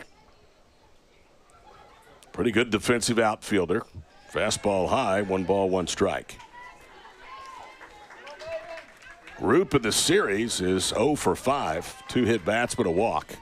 Couple of strikeouts. So she's looking to get her first base hit that would cut this thing down to a 3-run advantage. The pitch. Outside fastball, and it's 2 balls and a strike. And remember a couple of innings ago, I said that it seemed like that Golden was really getting into more of a rhythm and economizing her pitches. She's not thrown more than 4 pitches to any batter, and this is the 7th of the inning for the Vibe. Outside, 3-1 the count. Ritter and Greenwood each had first pitch hits. Caneto had a first pitch infield hit, and the 2-run hit by Ratcliffe also was on the first pitch from Golden. Here's the 3-1 offering. Popped up straight back at us at overplay, and it's 3-2.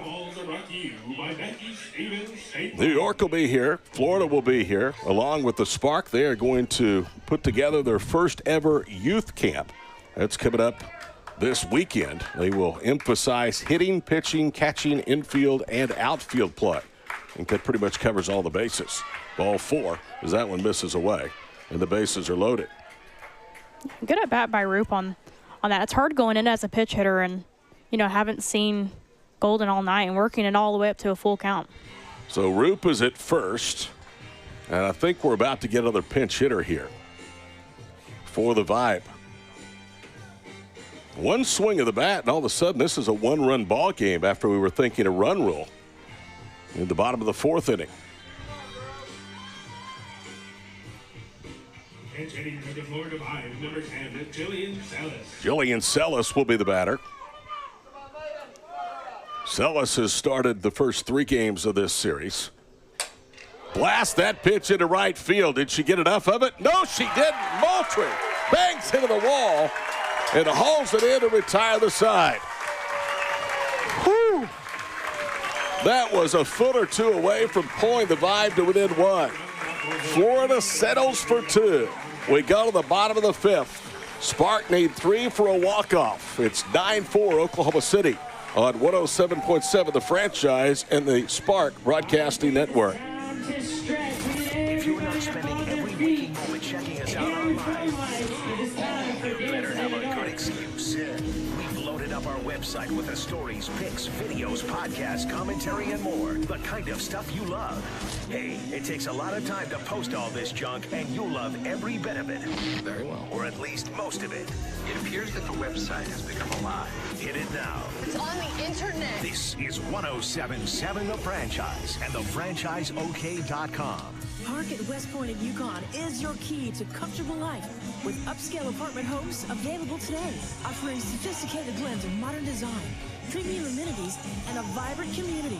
The Park at West Point is where the allure of upscale living is brought to life in Yukon with a 24-hour fitness center, 2 resort-style pools, dog park, and much more. And right now, get up to $1,500 back when you move in. Park at West Point in Yukon, a Case and Associates property. Hey Sooner Nation, I'm Jacob Sexton with OU Football. As the official custom clothier of OU Football, William & Lauren outfits us in custom suits that boost our confidence both on and off the field. Their perfectly tailored clothing ensures every Sooner stands out in comfort and style at prices that make luxury accessible. Visit William & Lauren in Oklahoma City or online at williamandlauren.com. Dress like a champion and make your style as legendary as OU Football.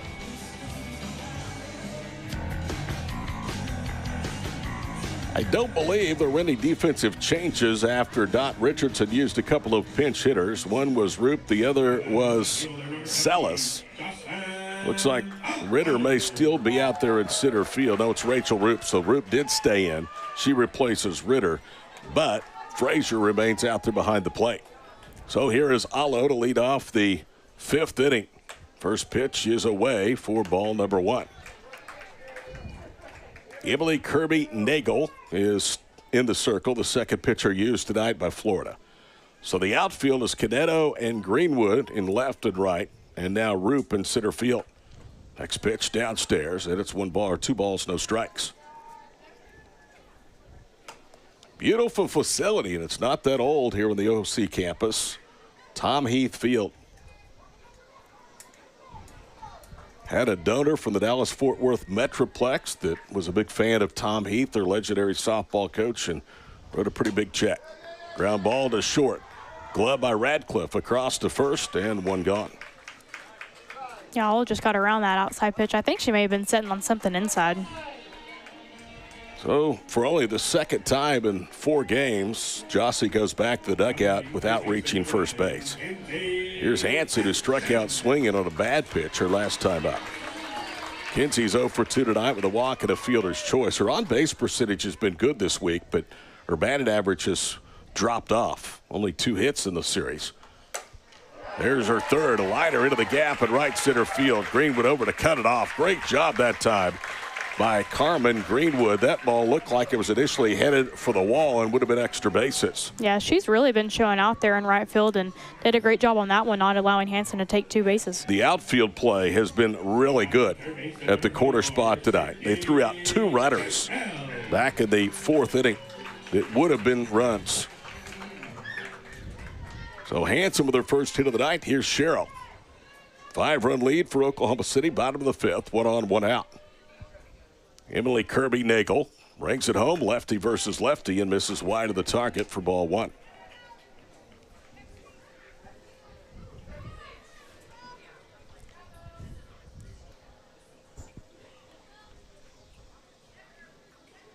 One ball, no strikes. Kirby-Nagel delivers. Inside, 2-0 the count. Your team just handed you 2 runs to at least make Oklahoma City work to end it in 5. You don't want to be giving free passes. She's fallen behind 2-0 here to Sherrill with Lee on deck. When his line to the left, that is caught on the run by Caneto. And quickly back to first base was Hanson, who was almost down to second. That ball was blistered, but it did not have much elevation at all, and Caneto went sprinting and was a few feet from the foul line to make that catch. Yeah, Vibes outfield this game has really been good, and they've limited. I mean, they took away 2 runs from the Spark and possibly hits. It has been outstanding, the outfield play tonight for Dot Richardson's club. I mean outstanding. Here's Haley Lee. She's walked and homered. 2-run shot back in the 3rd as part of a 4-run Spark inning. And she takes ball 1. Lee on a 1-0 pitch. Flied out to Caneto and left back in the 1st inning. It was 2-0 after a half inning, 2-1 after 1, 2-2 after 2. Good off-speed pitch. A strike, 1-1. That had a lot of movement to it. Spark took the lead with a 4 spot in the 3rd, 3 more in the 4th. Here at the top of the 5th, though, Florida's gotten back into the game with a 2 spot. Called strike. Golly. 1-2 the count.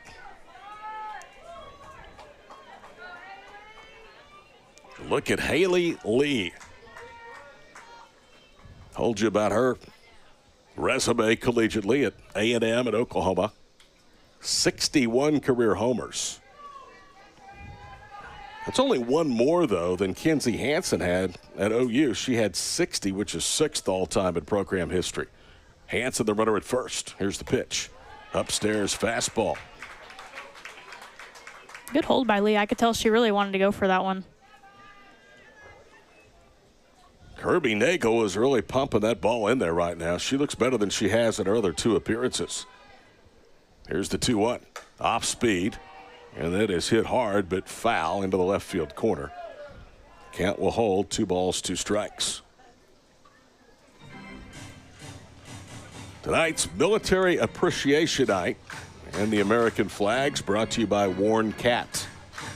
Spark softball this season brought to you by the Oklahoma Chevy Team Dealers.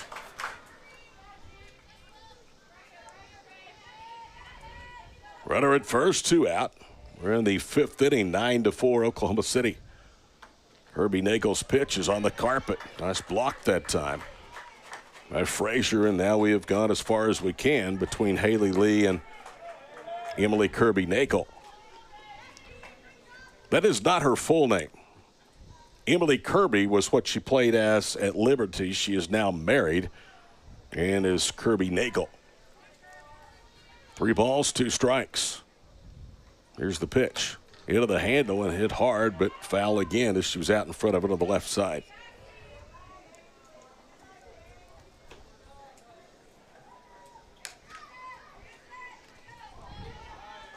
It's really amazing to see how many of these professional players have very early in their post-playing career, not only are playing professionally, but they're also giving back to the college game as an assistant coach. There's a bunch of them. 3-2. Line to the right field, and it's right at Greenwood, who makes the catch. So she hit it right on the screws, but hit it right to Carmen, and nothing comes of the fifth inning single from Hansen. One hit, one left. We go to the sixth, 9-4 OKC. This is Spark Softball, the franchise of the Spark Network. 107.7 The Franchise is your flagship station for Oklahoma Sooner football. And all summer, we'll look back at some of the greatest games in Sooner history with a Classic Sooner series. Brought to you on the franchise by the Seth Wadley Auto Group. Park at West Point Apartments, a Case & Associates pride, and by River Wind Casino. Saturday at 1 p.m., the Sooners take down Florida State to win the national championship in 2000 on your home for the Sooners. 107.7 The Franchise. Dr. Luke and I want you to have sharply focused vision and clear sight. We have lots of ways to make that happen. If the outside surface of your eye is the problem, we have LASIK. If the lens inside your eye is the problem, we have custom lens replacement. People come from across America to have their vision corrected at ClearSight. But for you, we're just down the street. ClearSight, the ability to focus and see clearly, will bring you happiness every waking moment. And because we want you to be happy every waking moment, we're willing to finance whatever procedure you need to have clear sight. We'll agree on a down payment and then let you make payments on the rest at 0% interest. Why do we do that, Dr. Luke? Why do we offer finance procedures at 0% interest? Yeah. Because it would have meant the world to me if they had been willing to do that when I had my procedure. I'm Dr. Anna. And I'm Dr. Luke. You'll find us at clearsight.com. At ClearSight, we do it right. We're not finished until you're happy. clearsight.com. Megan Golden has finished after 5 innings. She is on line for a victory if the Spark can get 6 more outs. Her final numbers: 4 runs, 7 hits, 2 walks, 3 strikeouts. 5 innings, and they turn things over to Amber Pfizer, who was the winner in Game 2 of this series. Pfizer will get Sarah Mosley, and then the number 9 hitter. That is Emma Ritter. First pitch, ground ball to the hole at short. Backhanded, Brito throw to first in time. The great ones make it look easy, and that ball was really scooting on the carpet. Here's Ritter.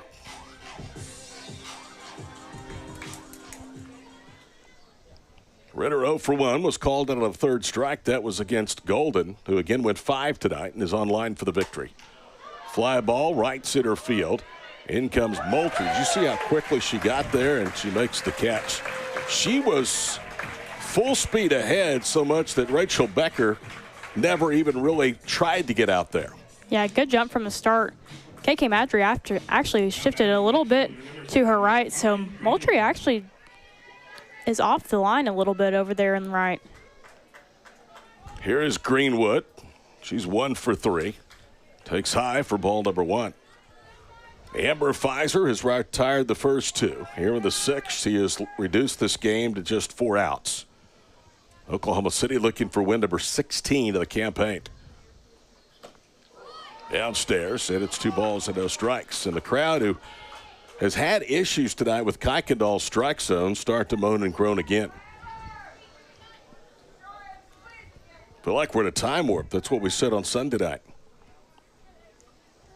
Here's the 2-0. Little tapper out in front of home plate. Pfizer fields, throws to first, and it hit Hansen. I think she was spooked a little bit by Greenwood, who was coming right at her. They back the play up, does Moultrie, so there's no advancement. And we'll see how that is scored.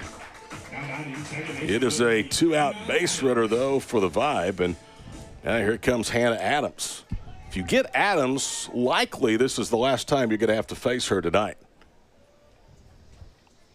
Pfizer's first pitch, and that hit her. Hit some of the padding on her. You could hear it from all the way up here. Yeah, and they actually on that last play gave the error to Amber Pfizer. E1 on the throw. So Pfizer, who was cruising along here with the 6th, all of a sudden has hit a little bit of a bubble with a throw in air and the very next pitch hitting Adams. And here's Pleasant. Righty versus lefty. Strike up of the zone. 0-1 the count. And now Pfizer wants to talk to Lee. She calls her out for a conference. Again, there is a very good likelihood, if you don't give up a big inning, that you're not going to have to face what has been their 2 best hitters, not only tonight, but in the 4 games. Vibe and Spark, Saturday, TBA. Vibe and the Rise, Saturday, TBA. And then Oklahoma City will play single games against Florida and New York. 1 on Sunday, 1 on Monday. And that will wrap it up. Here's the 0-1. Just misses away. 1 ball, 1 strike. The Spark have just feasted on those 2 teams. In fact, all but one of their 15 wins have come against New York and Florida. Pfizer's 1-1. Busted her on the inside corner with a fastball. It's 1 ball, 2 strikes. They lost to TC Colorado in the Triple Crown Professional Challenge around Denver near the 4th of July. Swing and a miss on a changeup. Down goes Pleasant, and the inning is over. No hits, 1 error, 2 left. We go to the bottom of the 6th. 9-4. Good gals here on the franchise of the Spark Network. I'm Jordan Klinger, a partner at McIntyre Law. I've been representing injured Oklahomans and their families for over a decade. I have sadly seen lives and families destroyed because a person made the intentional choice to drink and drive.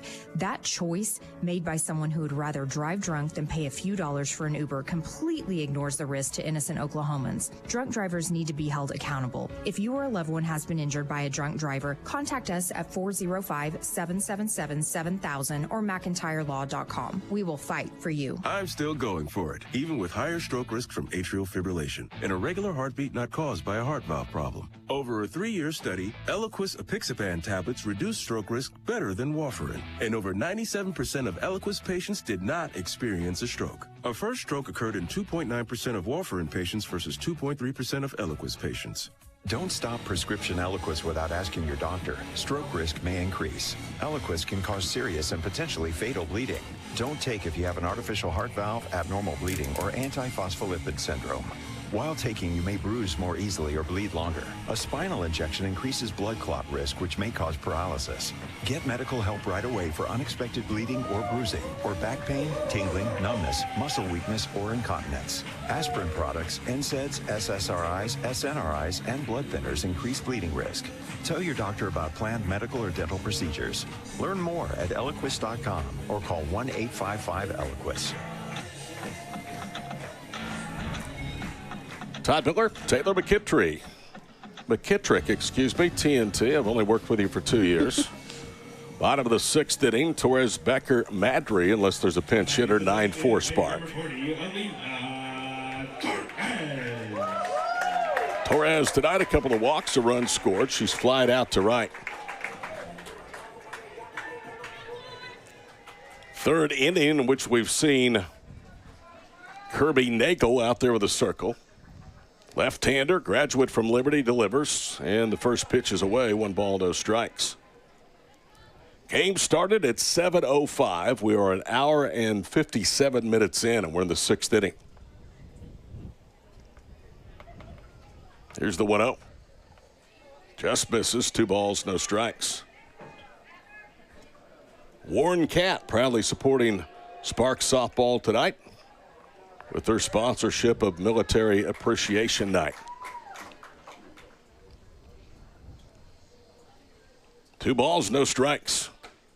Called strike at the knees. Gets her back in the count. Torres did not see many pitches in 2 of her first 3 at-bats. She did go full against tonight's starter, Hightower, back in the 3rd inning before inducing a walk. The pitch. Outside corner, and all of a sudden, Kirby Nagel is even 2-2. Yeah, she's doing a really great job of just hammering that outside corner. She has looked really good tonight. Really good. She's allowed just 1 run. Probably would have given up couple of more, but the outfield assists kept the Spark off the board. 2-2. Golfed into right field. In comes Greenwood. Makes the running catch in medium depth right, and there's one gone. Yeah, Greenwood's really just making it look easy out there. Done a great job all night.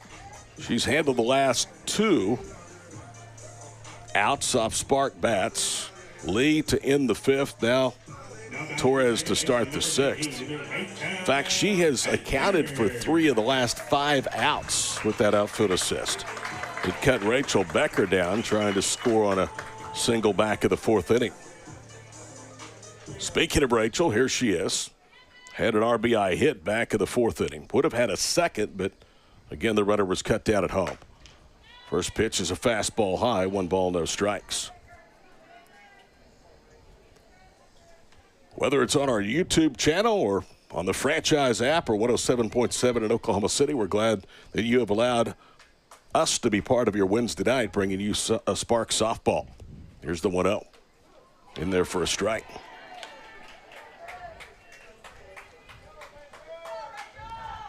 I can tell you, and I think you agree with this, it is an honor to get to do this, to be around a team like this every single night.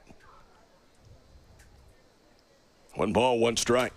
Fly ball, right field. Greenwood going back. Greenwood at the wall, at the fence, and she makes the catch with one shoulder up against the blue padding. Yeah, Becker barely just missed that one. Looked out of the park off the bat, though. Wind has died down a little bit, at least judging by the flag out in right center field. If it was blowing like it was 45 minutes ago to an hour, that probably is into the bleachers. Instead, it's nothing more than a long, loud out. Hightower's retired 4 in a row, 5 of the last 6. There's Madry, who has 3 hits tonight. KK takes a strike away, 0-1 the count. Well, Kirby Nagel has pitched well. She's also been hit. She gave up 4 consecutive singles in that first inning of work in the 4th. And the 2 outs that she registered, again, were the outfield assists by Greenwood in right and Cadetto in left. 1-1 the count to KK Madry. These two know each other very, very well from their collegiate days. Here's the pitch. Rounded out to second base, should be the inning. Adams flips to first to retire the side. 1, 2, 3 and out for the first time tonight. Go the Spark. We go to the 7th. Florida needs some runs, and they're running out of time. 9-4 OKC on the franchise of the Spark Network. 107.7 The Franchise is your flagship station for Oklahoma Sooner football. And all summer, we'll look back at some of the greatest games in Sooner history with a Classic Sooner series. Brought to you on The Franchise by the Seth Wadley Auto Group. Park at West Point Apartments, a Case & Associates property. And by River Wind Casino. Saturday at 1 p.m., the Sooners take down Florida State to win the national championship in 2000. On your home for the Sooners, 107.7 The Franchise. Most people today are looking for power, performance, and an unbeatable value. And why should you be any different? That's why we're going to make it easy for you to come to Oklahoma's Truck King, Seth Wadley Chevy GMC in Pauls Valley. Right now, you can have your choice of a new Chevy Silverado Crew Cab 4x4 LTZ or a new GMC Sierra Crew Cab 4x4 and take 15% off MSRP. That's 15% off MSRP with many to choose from. Trust me when I say this, we have an amazing stockyard full of new trucks. Plus, bet that no one gives you more money for your trade than we do here in Pauls Valley. Also, I want to personally make sure you get the best small town customer service, so ask for me, Joseph Dabrowski, General Manager, to help with anything you need. And here's the real difference that Seth is always backed up with over $24 million and counting on a promise. Tell him, Seth. That's my promise of oil changes and innings for life on your used gas or diesel at no additional cost to you. So experience the difference for less in the country at Seth Wadley Chevy Buick GMC on I-35 exit 72 in Pauls Valley, or click SethWadleyGMC.com. GMC, we are professional grade.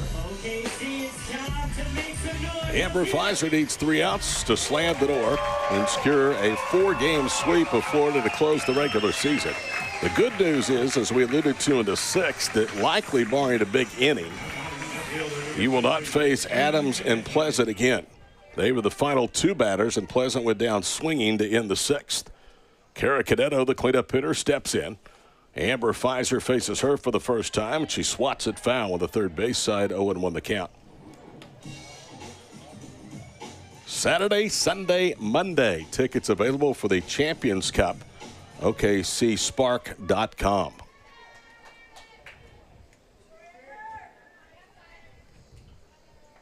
Nothing to win the count to left fielder Kara Canedo. Here's the pitch. Downstairs, 1 ball, 1 strike. From hitting home runs to handling daily stress, we all have to go through that. Cairo Her keeps you in the game. They go beyond just adjustments with acupuncture, muscle therapies, vitamin injections, and cupping. If you feel better, you play better. Book now at CairoHer.com. Pitch swatted out of play, 1 ball, 2 strikes. That's ChiroHer.com.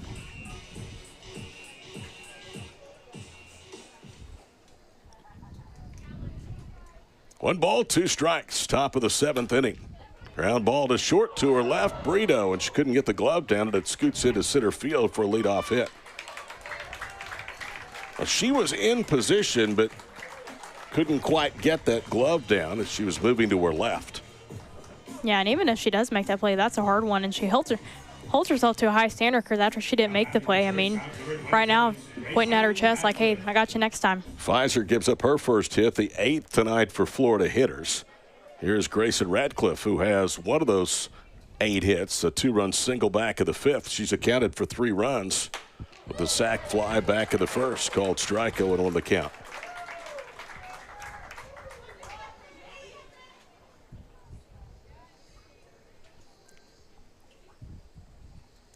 Nothing to win the count. 1 on, nobody out in the 7th.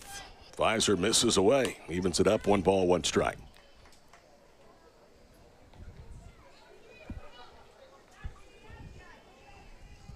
Outfield pretty much straight up, and they're playing pretty deep. That flag right now is almost limp in right center field. 2-1 as that one misses away. Oklahoma City has tallied in 4 of the 6. They've gone scoreless in the 5th and 6th after single runs in the 1st, 2nd, 4 in the 3rd, 3 in the 4th. Here's the 2-1. Fly ball into left. Didn't get enough of it. Underneath it is Allo, and Jossie has it for out number 1.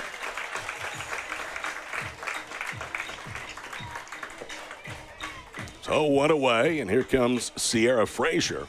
She walked her last time up, her first appearance against Pfizer.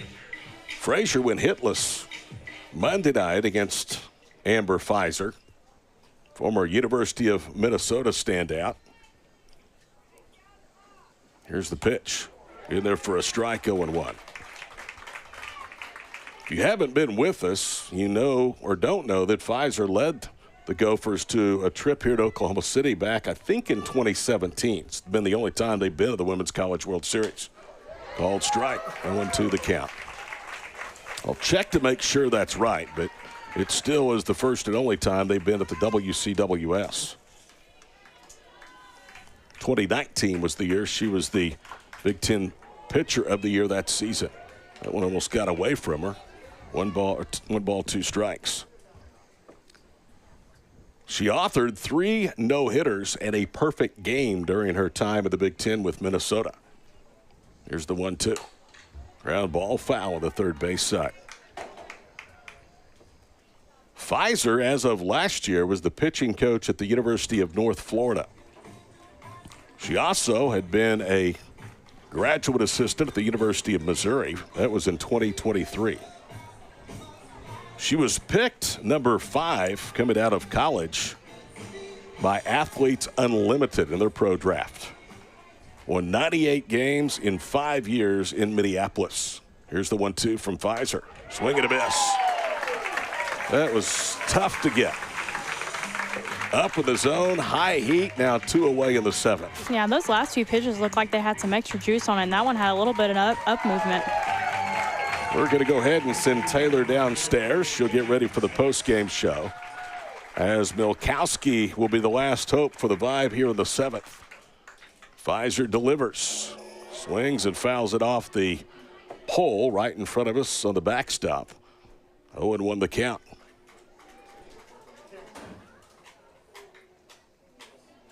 So 2019 was the year that Pfizer brought Minnesota to Oklahoma City. Fate has it, she's back pitching her 2nd year for the Spark professionally. 0-1 pitch. Well, it looked good. Said it was a little wide, and it's 1 ball, 1 strike.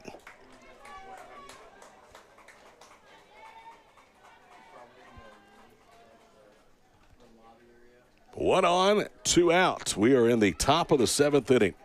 Oklahoma City 1 out away from a sweep. Swing and a miss. That hit the plate. And I guess they said she foul tipped it. Sounded like it hit the plate. They said it hit the bat. And now the game is down to a final strike. The reason I know that is Canedo was headed for second base, and they called her back to first. 1-2 the count. Pfizer brings it in. That bounces to the plate and over the shoulder of Lee, and Canedo now does on the wild pitch stand at second base. Well, my sweet wife started the proceedings tonight by playing the national anthem for the 4th time in 3 years with the Spark. And OKC is going to be 4-0 when that happens. Pretty good winning percentage. 2 balls, 2 strikes. Checked her swing. Did she go around? And yes, she did. They tag her out. The ball game is over. So Pfizer comes in, gets the final 6 outs, makes a winner of Megan Golden.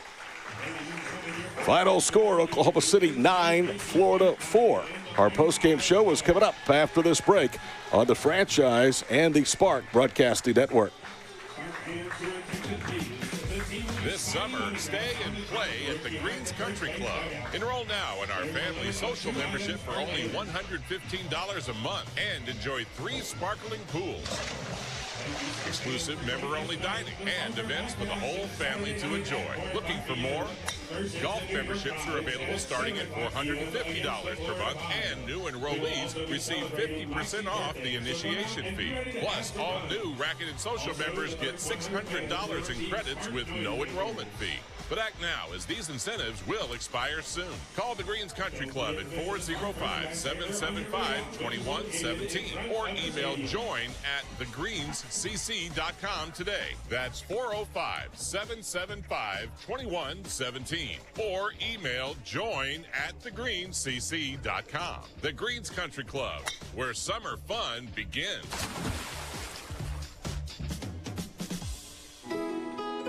Dr. Luke and I want you to have sharply focused vision and clear sight. We have lots of ways to make that happen. If the outside surface of your eye is the problem, we have LASIK. If the lens inside your eye is the problem, we have custom lens replacement. People come from across America to have their vision corrected at ClearSight. But for you, we're just down the street. ClearSight, the ability to focus and see clearly, will bring you happiness every waking moment. And because we want you to be happy every waking moment, we're willing to finance whatever procedure you need to have clear sight. We'll agree on a down payment and then let you make payments on the rest at 0% interest. Why do we do that, Dr. Luke? Why do we offer finance procedures at 0% interest? Yeah. Because it would have meant the world to me if they had been willing to do that when I had my procedure. I'm Dr. Anna. And I'm Dr. Luke. You'll find us at clearsight.com. At ClearSight, we do it right. We're not finished until you're happy. ClearSight.com. Welcome back here to the campus of Oklahoma Christian University. Final score, Oklahoma City completes a 4-game sweep of the Florida Vibe, 9-4. These 2 teams will play at 7 o'clock on Saturday night. We'll have it with Dave Myrick, our buddy, joining you for the call. That game will be preceded, I believe, by a 5 o'clock first pitch between the New York Vibe and the Oklahoma City Spark. So the Spark will play 2 on Saturday, 1 game against either the Rise or the Vibe on Sunday, and then the other team on Monday, and that'll be my next call for you here on the radio and on the network. Here are the line totals of this one. Oklahoma City sweeps Florida, their second 4-game series here at home that they have won 4-0. They're 8-0 in this facility. 9 runs, 13 hits, 1 error, and 8 left for the Vibe as they drop now to a record of 12-17. 4 runs, 8 hits, 1 error, and 9 left.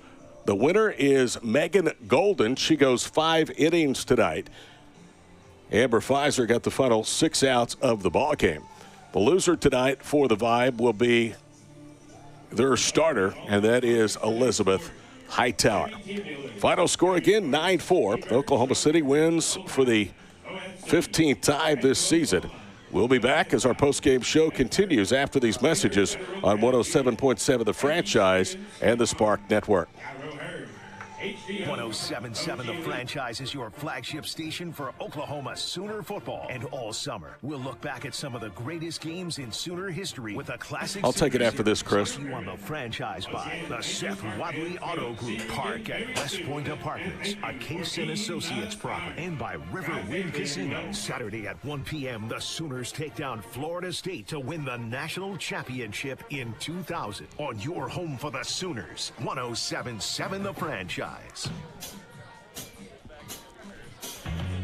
Hi again, everybody, and welcome back here to Oklahoma Christian. 9-4, the Spark winners tonight over Florida. Yeah, Todd. And they will have an autograph party. Let's go down to Taylor. You know, it's hard to beat a team 4 times in a row. What was just the consistency tonight?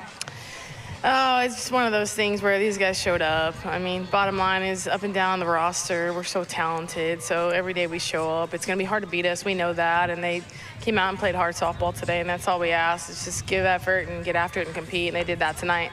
Yeah, and your offense had 9 home runs within the series. And what does that just say about the power within your lineup? Oh, it's impressive. It's impressive. You know, sometimes I feel like I find myself saying as a head coach, don't make outs, don't bunt. But we can hit the long ball from anywhere in the lineup. I mean, 1 through 9. So it's a roster that we stack together, knowing that and keeping that in mind. And it's just impressive to watch. Yeah, and how does it feel going with a couple of off days before getting into that championship cup this weekend? Yeah, we're excited. I think that'll be really good for us. We need rest right now more than anything. We're a little road weary, we're tired, but to be able to reset and have a day off, I know these guys are excited and we're excited as well, but looking forward to championship series. It should be a grinder, it should be a great one, and hopefully the fans will come out and support us. Okay, thank you, Amber. Back to you, Todd. All right, thank you very much, Amber. Thank you, Taylor. Great job, Taylor, with the interview. Tell you what, I'm almost exhausted just listening to Amber. She sounds exhausted. We know that they are, and we talked about that during the course of the broadcast. This team certainly will welcome a couple of days off from competition.